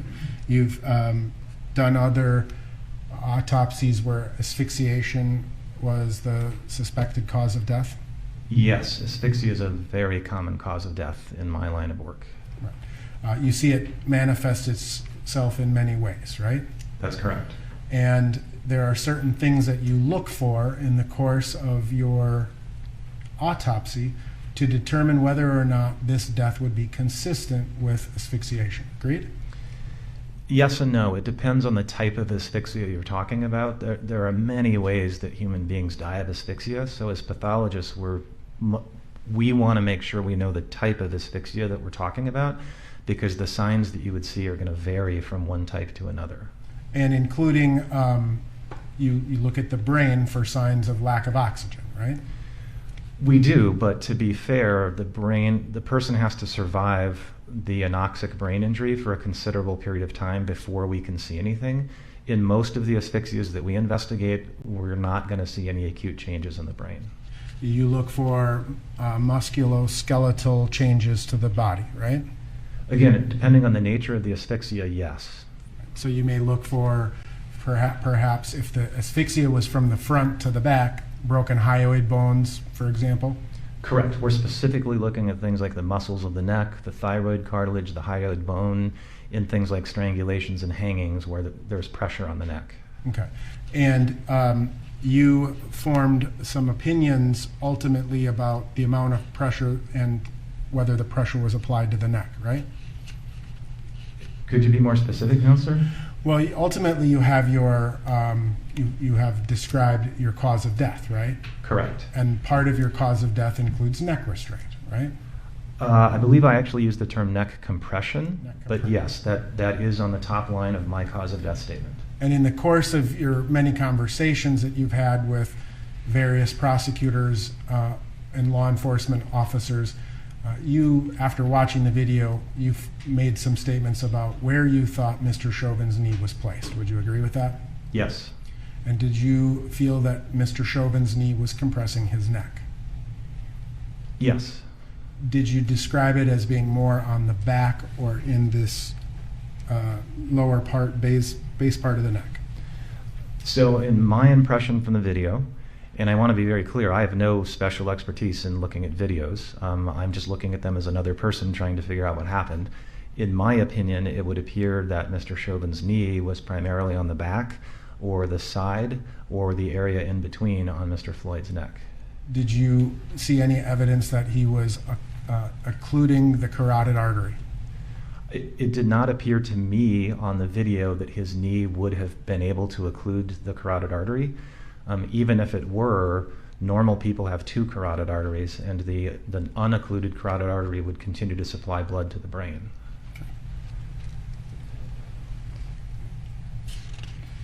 And when you look at deaths by manual strangulation, for example, are you also looking for bruising? Yes. You're looking for bruising. Do you see that bruising in the majority of your cases or not in the majority of your cases?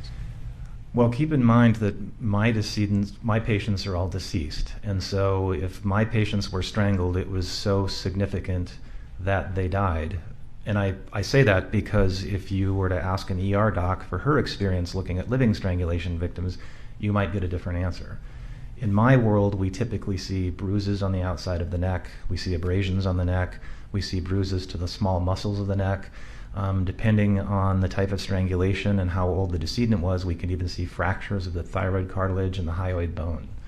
And we often see petechiae as well, which are little tiny blood spots on the lining of the eyes. Sometimes you can see them on the face, on the inside of the lips, even the inside of the mouth. And did you observe any of those signs in this case? No, I did not.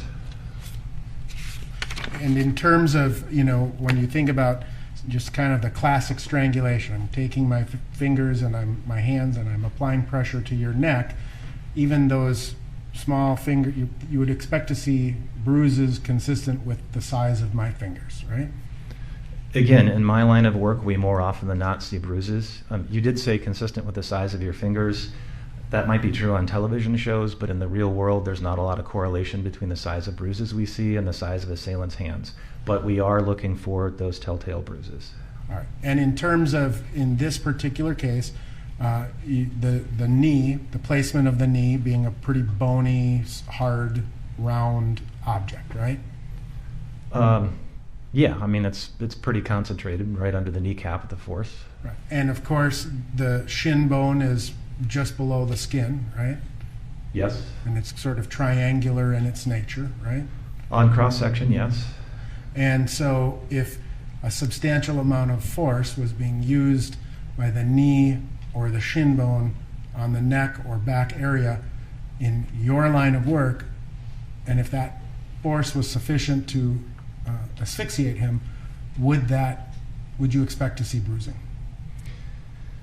I would expect to see bruising, but I don't know that the lack of bruising excludes that. You and I kind of just pivoted from strangulation, which is really pressure to the front of the neck, to the pressure at the back of the neck. And that's just not something that I think we see as medical examiners, pressure to the back of the neck explaining a strangulation. Or an asphyxiation. Correct.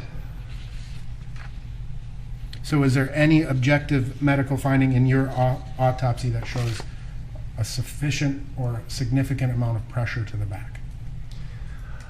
Again, I think we've covered this. I did not find any injuries to Mr. Floyd's back, not on the outside of his body, not looking at the soft tissue under his skin to make sure I didn't miss any occult bruises. I didn't find any bruises on his back. Okay. Did you find any hypoxic changes to Mr. Floyd's brain? I did not, but again, a person has to survive for many hours before we would be able to see those as pathologists. You're generally familiar with a hypoxic death and how that occurs? Again, counselor, it really depends on the nature of the asphyxia. Keeping in mind, in my world, asphyxia is hangings, it's strangulations, it's carbon monoxide poisoning, it's drownings. There's all different ways people can be asphyxiated. It really depends on which mechanism you're talking about. Well, generally, regardless of the mechanism, would you generally see symptoms consistent with hypoxia? Would a person exhibit certain symptoms?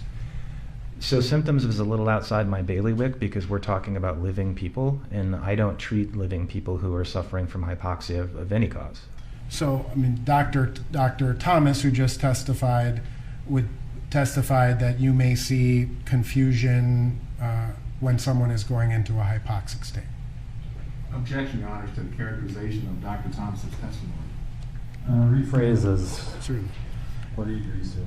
So, your role as a medical examiner, right? You take into consideration information from lots of different sources. That Agreed? is true. And there may be cases where you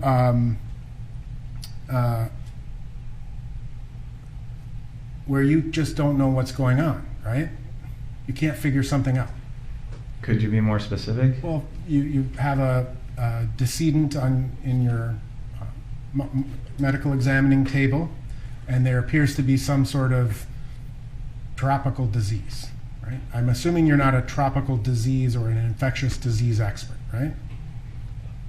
Certainly not an expert in tropical diseases. We do diagnose a lot of infectious diseases at the MD office.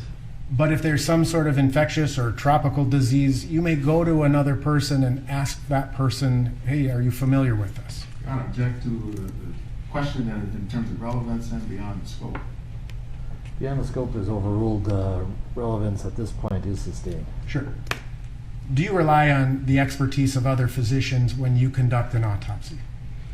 Not always, but I am never above reaching out to clinical colleagues or other pathologists if they have an area of expertise that would help me. And part of your job as a pathologist is to attempt to determine whether there is asphyxia in a particular case, right? Again, it completely depends on the nature of the case, counselor, but if it appears to be an asphyxial death, we're always trying to get at the root of how did this occur? Why did this person asphyxiate? And as a physician, physician and a forensic pathologist, you're familiar with what happens to the human body when someone asphyxiates, right? In general, yes. Again, I don't actually see living people asphyxiate. I don't treat living victims of different types of asphyxia in a clinical setting. But in the context of your research or education, you may go to a conference and they're saying, here's an asphyxia death. Let's talk about it, right? Here's a picture of someone hanging from all the way fully suspended versus someone who is on their knees and suspended forward with a belt or something. Objective questions, vague and relevant, Your Honor. Sustained is relevance. Are you familiar with the symptoms of hypoxia? Again, they would be very general symptoms, and I don't know what the differential diagnosis for those symptoms would be. What would the general symptoms be? Of hypoxia? Right. Probably some form of mental status change in the form of confusion or disorientation. Incoherent speech? Again, the differential diagnosis for something like that is so long. Could asphyxia explain that? Yes, but there are many other things that could as well. When someone is hypoxic, does that cause that person to breathe faster?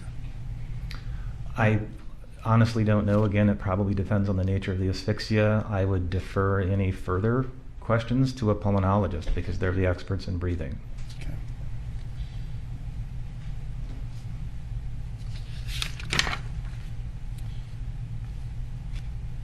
Would you, based on your understanding, you reviewed the toxicology of Mr. Floyd, right? Yes. You'd agree that fentanyl is a respiratory depressant, That's my understanding, yes. that it slows breathing, resulting in lower oxygen levels, It can, yes. and similarly increasing the carbon dioxide, correct? What it would do to carbon dioxide would be outside the scope of my expertise. I would defer that to a pulmonologist or maybe a toxicologist. Methamphetamine is a stimulant, correct? Correct. Meaning, again, it causes the heart to beat faster, Correct. causes the heart to work harder, Yes. causes constriction of the arteries. I believe you already asked me that, counselor, and my answer was I don't recall if that's a specific mechanism of methamphetamine, but I would acknowledge that it increases your heart rate and the work of the heart. So, have you certified deaths by overdose? Hundreds of times a year. Have you certified deaths as an overdose where the level of fentanyl was similar to the level of fentanyl in Mr. Floyd? Yes. Have you done so where levels were lower Yes. or were higher? Yes. What's the lowest level of death by fentanyl overdose that you have certified? Without doing a search of my office's records, I'm not prepared to give you an answer on that. I know I've seen levels as low as 3 nanograms per ml and possibly lower. Like all death investigations that we do, if it involves a drug overdose, you also want to try to piece together the person's history of how much they've been using it, how long they've been using it, if they're tolerant to it at all. There's a lot of variables that go into it, but I've seen levels as low as 3. In some cases even lower if there's other intoxicants on board, such as alcohol or benzodiazepines. So the combination of drugs in any person's system is a relevant consideration. I'm sorry, did you say irrelevant or irrelevant? A relevant consideration. Yes, combinations of drugs and interactions of drugs can be relevant. And that's why you included both the heart condition of Mr. Floyd as well as his toxicology findings as other contributing issues to his death, correct? That's correct. All right. Now, I just want to kind of review with you the history of your involvement in this case, if that's okay. Okay. You, obviously, Mr. Floyd was deceased on May 25th of 2020, correct? Correct. You performed the autopsy on the 26th, Yes. and after the autopsy, you had a meeting with some Hennepin County attorneys, correct? Correct. On May 26th, correct? Yes.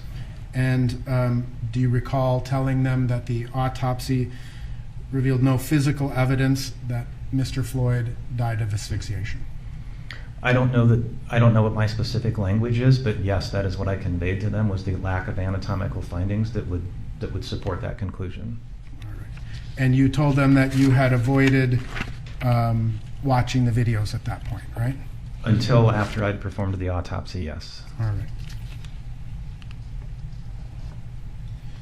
Do you recall telling them certain factors that you thought contributed to the death? Your Honor, object on the grounds of hearsay and cumulative. Members of the jury, you should consider any statements made outside of court as possible impeachment of the witness's testimony and not for what is actually being asserted. Mr. Nelson, you may ask that question. Thank you. Do you recall telling the Hennepin County Attorney's Office on May 26th, after you conducted your autopsy, what you thought the contributing factors were to his death? I don't recall the specifics of that conversation. As far as I know, the only narrative record of that conversation would be what they wrote down. I would be shocked if I did not tell them about Mr. Floyd's heart condition, because obviously I knew that the moment the autopsy was done. I couldn't have known the toxicology results the afternoon of the autopsy because I wouldn't have those back for several more days. So you found initially that his heart condition was pretty significant, right? Yes, you would know that walking out of the autopsy suite. You received the toxicology on June 1st of 2020? Could I refer to my record and see if that's correct? Yes. On or about June 1st? That is correct. And I'm going off the toxicology report itself. It appears that it was issued on the morning of June 1st at 7:04. Okay. Do you recall having a conversation with Hennepin County prosecutors about the significance of the toxicology findings? I recall having the conversation. I don't recall the specifics of it, but I'm certain that I would have relayed the toxicology findings to them. Do you recall describing the level of fentanyl as a fatal level of fentanyl? I recall describing it in other circumstances. It would be a fatal level, yes, in other circumstances. And would you agree that one of the causes of the pulmonary edema that you communicated to the county attorneys was also fentanyl? Fentanyl can certainly be a cause of pulmonary edema. As I indicated earlier in previous questioning, it's confounded by the fact that Mr. Floyd had quite a bit of CPR, and so I find the pulmonary edema much less specific, given that he survived and made it to the hospital for a period of time. Do you recall telling the county attorney's office that had you found Mr. Floyd under different circumstances, you would have determined this to be a fentanyl overdose? So I don't recall specifically what I told the county attorney, but it almost certainly went something like this. Had Mr. Floyd been home alone in his locked residence with no evidence of trauma, and the only autopsy finding was that fentanyl level, then yes, I would certify his death as due to fentanyl toxicity. Again, interpretation of drug concentrations is very context dependent. You then were also interviewed by the Federal Bureau of Investigation on or about July 8th of 2020? I believe it was the Federal Bureau of Investigation and or the U.S. Attorney. A lot of these took place over video calls, and I wasn't entirely sure who was who at all times, but I believe it was those two groups, yes. And that occurred on July 8th of 2020, correct? To the best of my recollection, yes. Right. Were you asked but-for type questions? I was. And were you able to form an opinion on but-for the involvement of law officers, whether Mr. Floyd would have died under these circumstances? Objection, Your Honor, has been stated in legal standard. Overruled, this is not the legal standard, simply his diagnosis. You can go forward on that basis. So I'll answer the question, Counselor. As I mentioned earlier, there were multiple people on these video calls, and at some point there was more than one person asking questions at a time. I don't normally think of things in the but-for paradigm. Perhaps that's a legal thing, but it's not normally how I think as a forensic pathologist.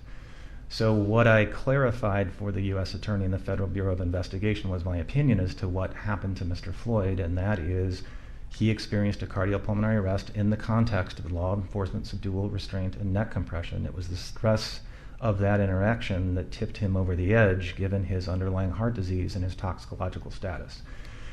That was also clarified in a letter from the Hennepin County Attorney to the U.S. Attorney, I want to say within a few days of that meeting, because of the confusion around how that meeting was run and the way those questions were asked. Fair enough. Thank you. Again, the labeling this death as a homicide, that is a medical determination that you made, correct? Correct. It is not the same standard as the legal standard. Agreed? I don't even know what the legal standard is, but there are two different worlds.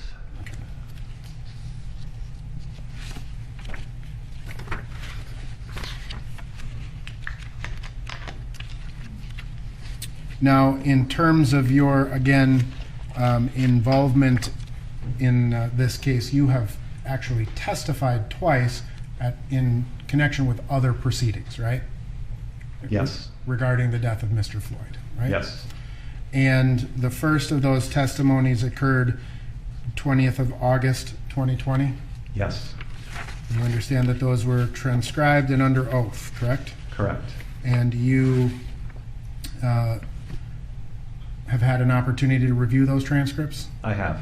All right. The first time you testified in connection with the death of Mr. Floyd, at any point do you recall saying that I have to defer to some other specialty? I believe I said that multiple times. The first time you testified or the second time you testified? I recall it was much more frequent the second time. I don't recall how often it happened the first time, if at all.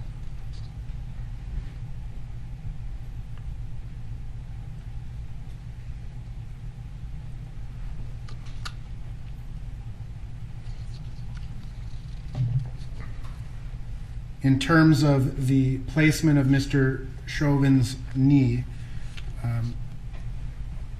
would that explain anatomically why Mr. Floyd, would that anatomically cut off Mr. Floyd's airway? In my opinion, it would not.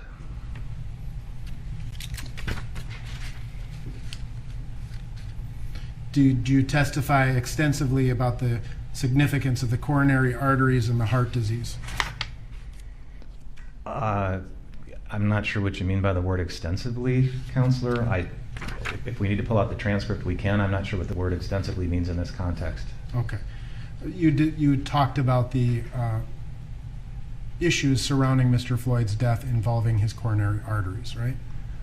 Again, I can't quote you the grand jury transcript, but if you'd like to pull it out, I'd be happy to refresh my memory. Sure. I'm almost certain it had to have come up.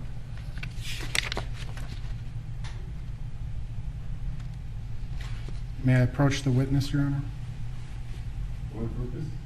to refresh his recollection as he requested? Let's lay the foundation for refreshing first.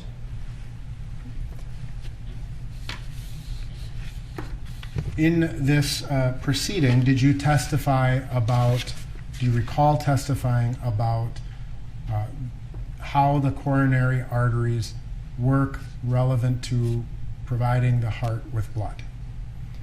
I'm almost certain that I would have. I can't imagine that I didn't, but I don't recall how extensively that took place without looking at the transcript again. Would looking at the transcript refresh your recollection about your testimony in that connection? In Sure. connection with it? May I approach?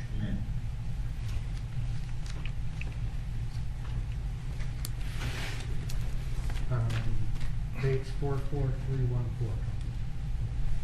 Page 26. What date? 26.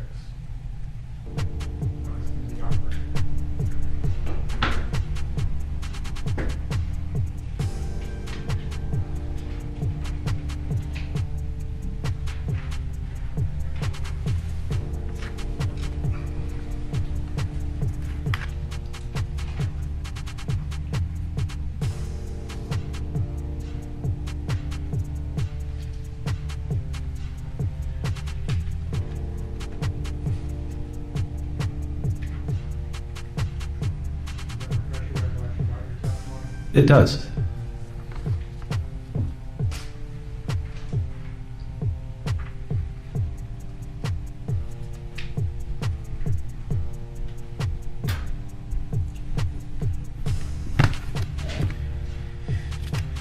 So what was the problem with the coronary arteries in this context? I believe it's essentially the same answer I gave the jury earlier, which is because of the degree of narrowing of Mr. Floyd's coronary arteries, they have a limited ability to supply extra blood and oxygen to his heart muscle when he needs it. On top of that, he's got a larger heart than a man his stature would normally have because he's hypertensive, and so that heart is going to need more oxygen, which those coronaries have a limited ability to deliver. And how do you think the introduction of methamphetamine to that scenario impacts? Again, I can only give that a high-level answer as a forensic pathologist. I don't treat living people who have methamphetamine toxicity, but my understanding is methamphetamine is hard on the heart. It is going to increase heart rate. It's going to increase the work of the heart because it's a stimulant. And in the circumstances of this particular case, in terms of a person with an enlarged heart, narrowing of the arteries, right? And how does the introduction of methamphetamine affect that? And as I just said, it increases the heart rate, it increases the work of the heart. It's not something that I, as a forensic pathologist, would want to see in the blood of someone that has heart disease.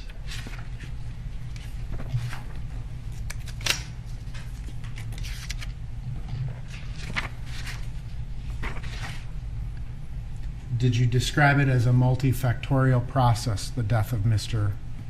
Floyd? That certainly sounds like something I would have said, yes. Okay. And then you testified a second time, correct? To the federal grand jury? Yes. Yes, I did. And that was in February of 2021? Yes. And ultimately, you deferred to experts far more extensively in that second testimony than the first, correct?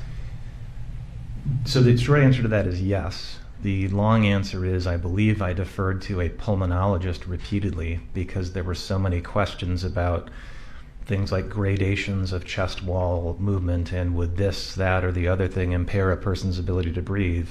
And at some point, I clearly said, look, this is outside the scope of my expertise as a forensic pathologist. I think a pulmonologist would be better equipped to answer that question. I'm going to say I said the word pulmonologist at least a half dozen times in that testimony. Do you recall deferring also to emergency medical doctors? Again, it would depend on the context of the question, but I know I did reference emergency medicine doctors because some of the questions were like, when do you think Mr. Floyd really died? How about cardiologists? Yes, if the question was specific to an area that would clearly be a cardiologist's expertise, I'm quite sure I would have referred to them as well. Thank you, Your Honor. I have nothing further. Mr. Blackwell.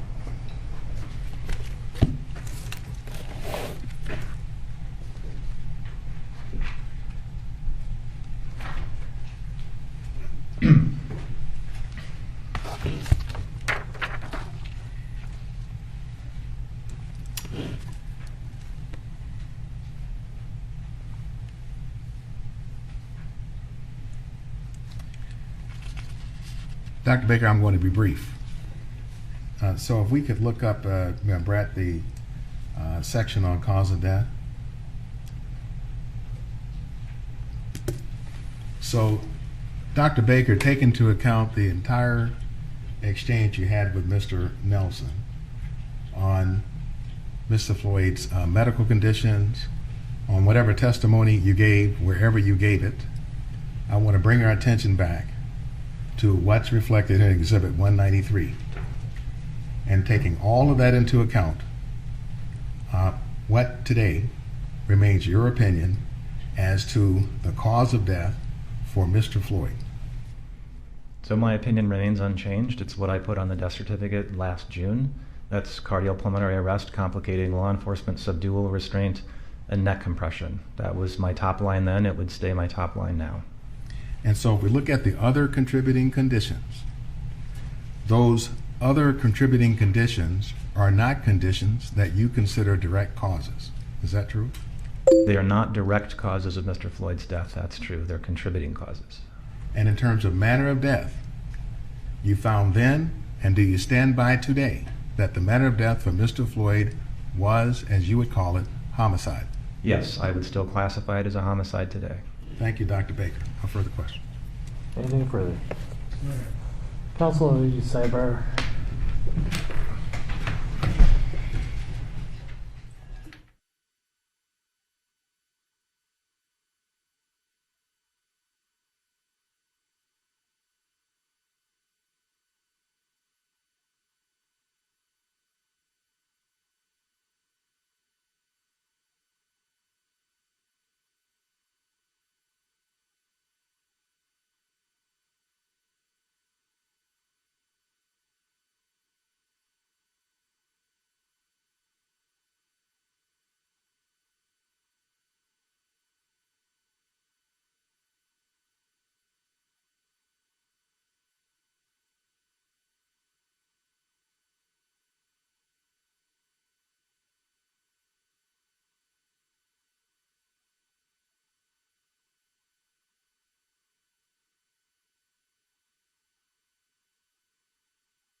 Sometimes old-fashioned sign language is best. We're going to take a 15-minute break.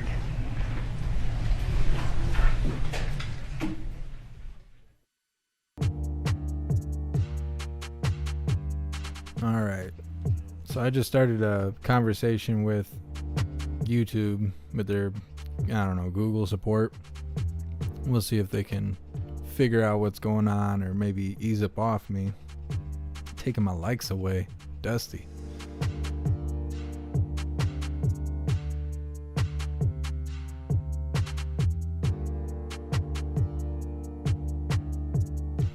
So I feel like out of all the witnesses, this is the first one to really, I mean, it wasn't real direct, but I mean, they explained like if it was a blood choke, it wouldn't have caused death. Like his neck being pressed against the concrete, there wasn't enough force from the knee for it to be from that directly. He kind of like went all the way around and like painted a picture. We'll see how it goes. Hey, what's up, Newton?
Gang of four, as far as I know, there isn't anything going on outside the courthouse. I'll look in a second. And Don, what you're hearing is Google message me back. I'm currently speaking with Google to try and figure out why they're throttling my stats. So you're hearing their notification come through, but there isn't anything I can do about it. I can't turn the sound off because everything's running off of a Google thing. Yeah, that's what that is.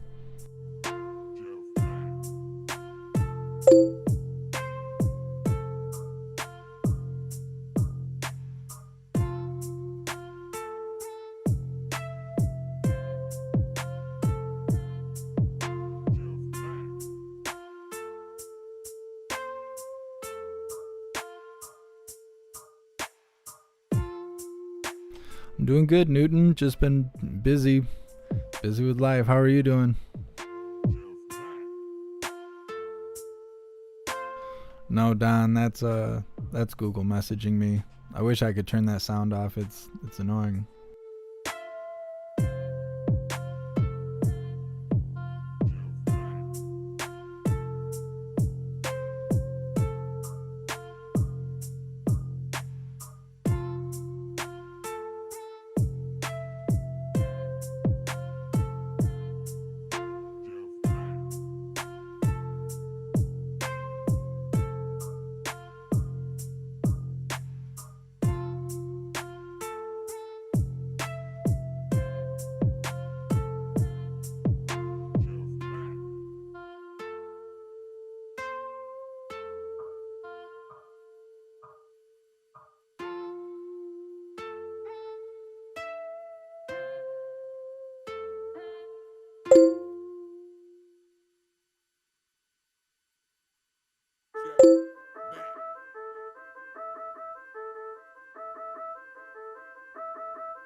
Well, let's see what happens, because ever since he just wrote me back, now we're all showing the same amount of likes. Everybody was posting different numbers, and I was seeing a different number than what you guys were seeing, and now all of us are seeing the same number. I've noticed that if you see something going on with the channel and you write customer service while it's happening, all of a sudden it just gets fixed, and they don't know how that was happening. I don't know. It's just weird. It's just a weird phenomenon.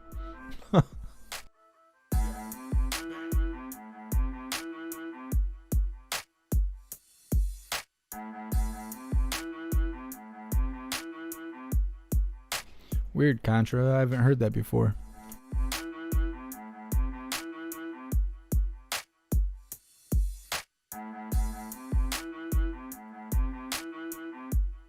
Yeah, see how that's working? See how all of a sudden the number's going back up? That's what happens when you call their bluff.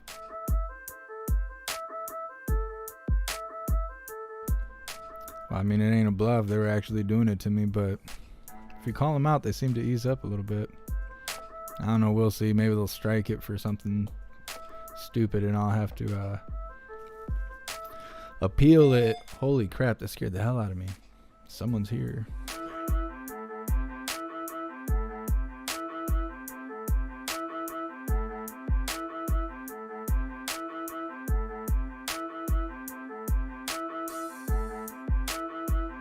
What's really funny is they'll probably write me back and tell me they don't know.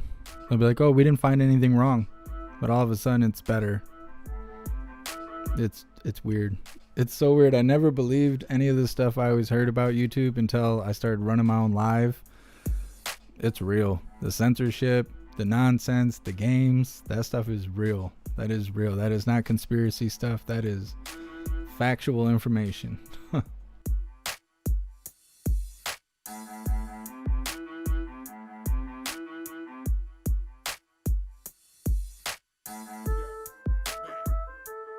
Hey, thank you so much, Prairie Wind. I really appreciate you.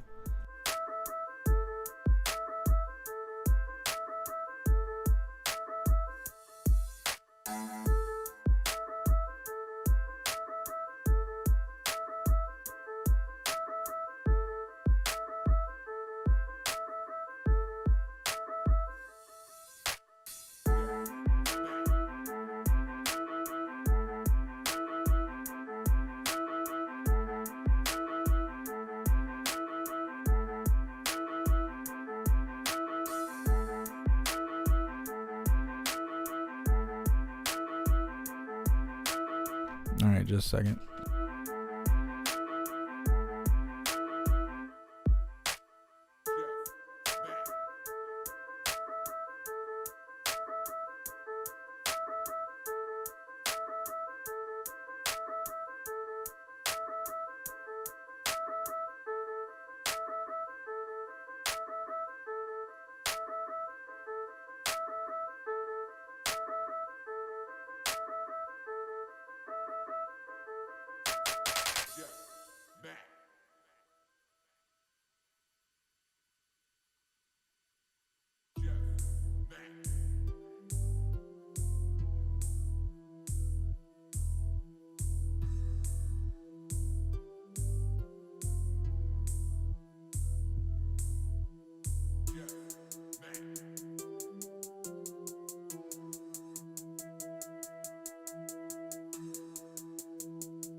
My food just got delivered.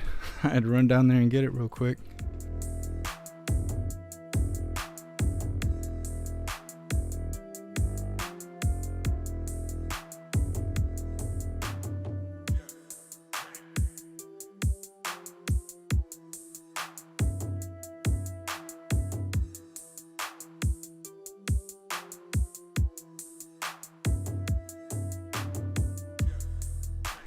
Nah, Keith, you can't get Chick-fil-A where I'm at. I've never even had it. I just got pizza.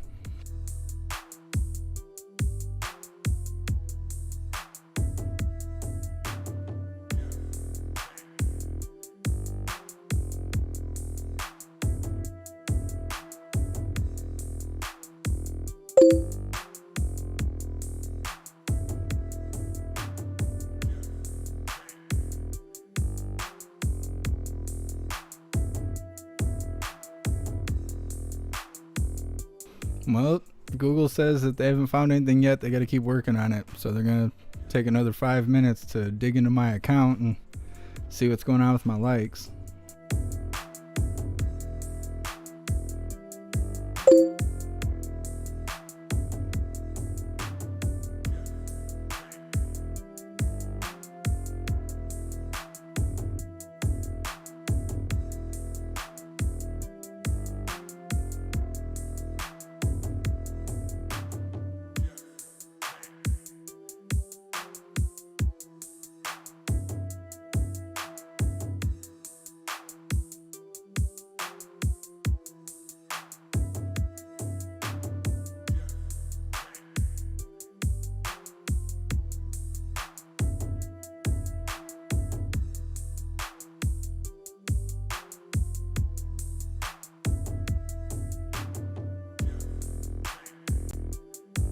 Oh, Sacred Mask. Yeah, I didn't even think about that. It does sound like Resident Evil.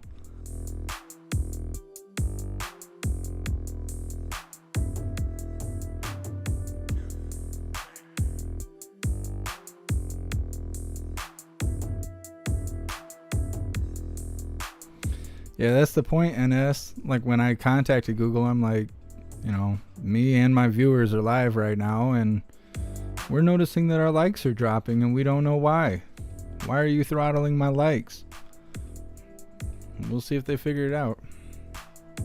If only they could figure out why my subscribers aren't working. There's no way I've had 0 subscribers in a week. That's just no way. No way. Not when it used to be a couple thousand every week. No way.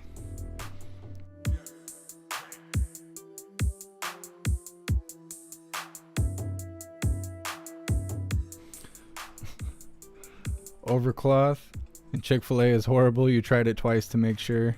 I've never had Chick-fil-A. I've never had Whataburger. There's a couple of them I've never had that are like really popular right now, but they don't have it where I live.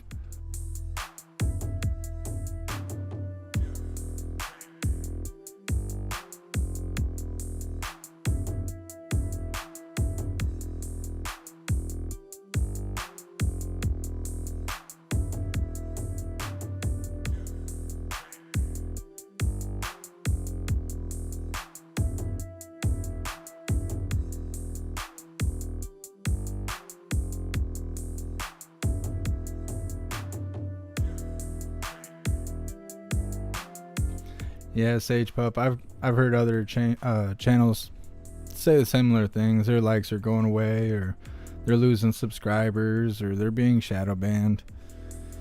Yeah. Yeah, Ken. I live north of Muskegon.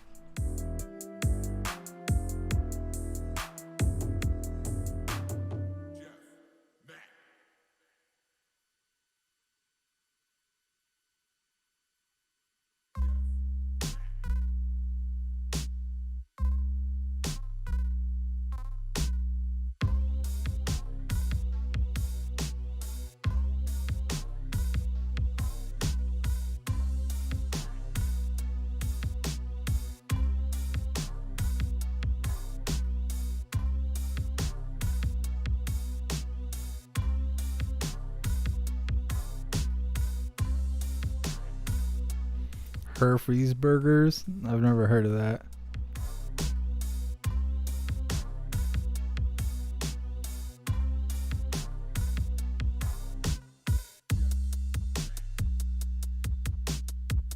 Culver's?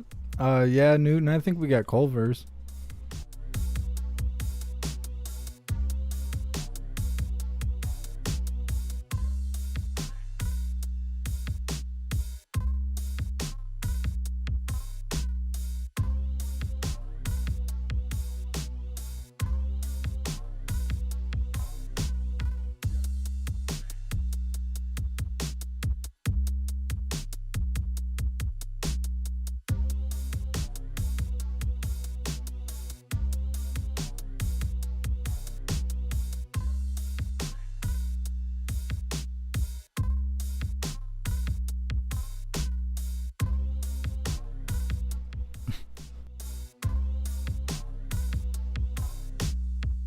Yeah, Ryan, we got McDonald's. Even China's got McDonald's. Got McDonald's. We ain't got nothing else, though.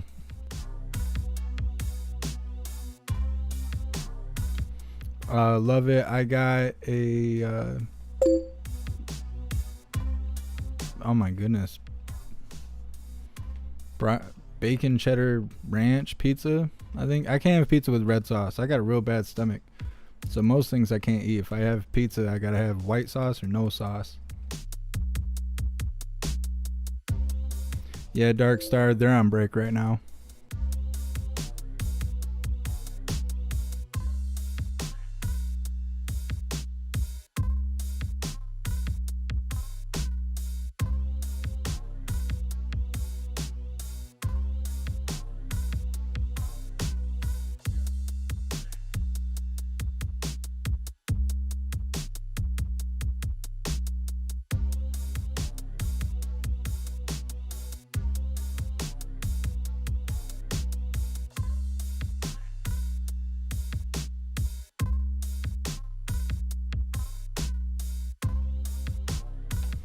Yeah, Don. I used to deliver pizza for like 6 years. I did like 3 years at Pizza Hut, and 3 years at Hungry Howie's. And so all I know is it's white sauce. I don't get into specifics.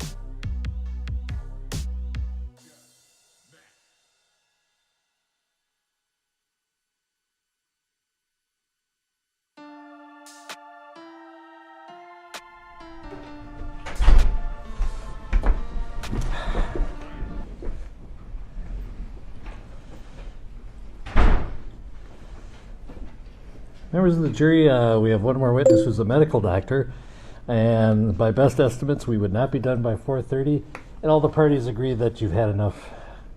We're going to send you home and come back on Monday.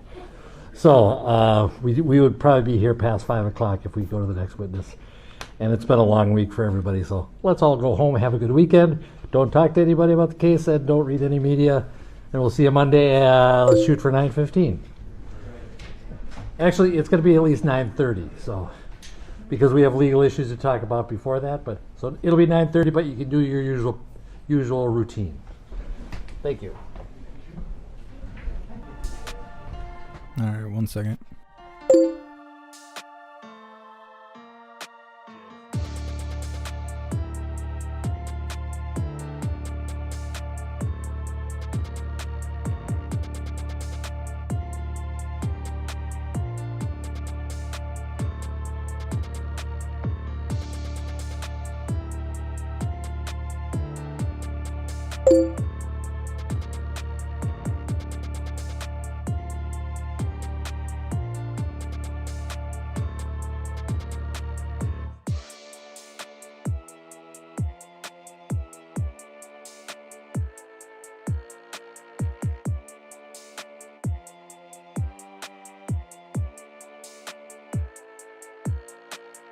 All right. Sorry, I was right. Customer service. They don't know what's wrong. They have no idea. They couldn't figure it out. So they're going to look into it more, and then they're going to send me an email to let me know that they didn't find anything, and they don't know why that happened. We'll see on the next live. We'll see if they take my likes away again. Yeah, Pamela, I knew it was going to happen. It always happens. Every time I have a problem, they don't know why. They can't find it. It's some mystery. They got to do a full-blown investigation. They got to call all the acronyms to get to the bottom of it, when really they're just doing it. And they're kind of like, they're the kind of people where they steal something from you and then they get up off the couch and help you look for it. Like they don't know where it is. That's what they're doing basically. Either way, thank you guys so much for being here. You guys are awesome. You definitely make the trial entertaining, being all hilarious, you funny hooligans. But no, I really appreciate you guys. Thank you so much. Big shout out to everyone that made donations, joined the membership program, or purchased any merch. You guys are what's keeping the show rolling. I wouldn't be able to do it without you, so thank you so much. Thank you everyone for helping me investigate what was going on with the likes there by posting what the like number was on your end. We will get to the bottom of this. We just gotta be determined. Eventually they'll leave us alone, or they won't. They'll push us out. But either way, we're not gonna sit here and be stuck in the mud. So thank you guys so much. I really appreciate you. I'm gonna try and probably put together a video about everything I got for my birthday. Big shout out to all the hooligans that sent me stuff for my birthday. I really appreciate it. Yeah, so we will see if there's gonna be anything going on tonight. I'll be real surprised if there isn't anything going on tonight. I'm pretty surprised that there was nothing going on yesterday night. Normally Thursday, Friday, Saturday is pretty active, and it hasn't been since the trial's been going on. So we'll see. But if anything is going on, we will cover it. And I will see you guys there. If not later tonight, I will see you tomorrow for something. It ain't gonna be the trial. Trial's Monday. So we will see. Either way, I will see you next time. Until then, stand tall, shine bright, and that's a wrap. Hey, thank you so much, Keith, for joining the membership program, and welcome to the family. You're officially a hooligan.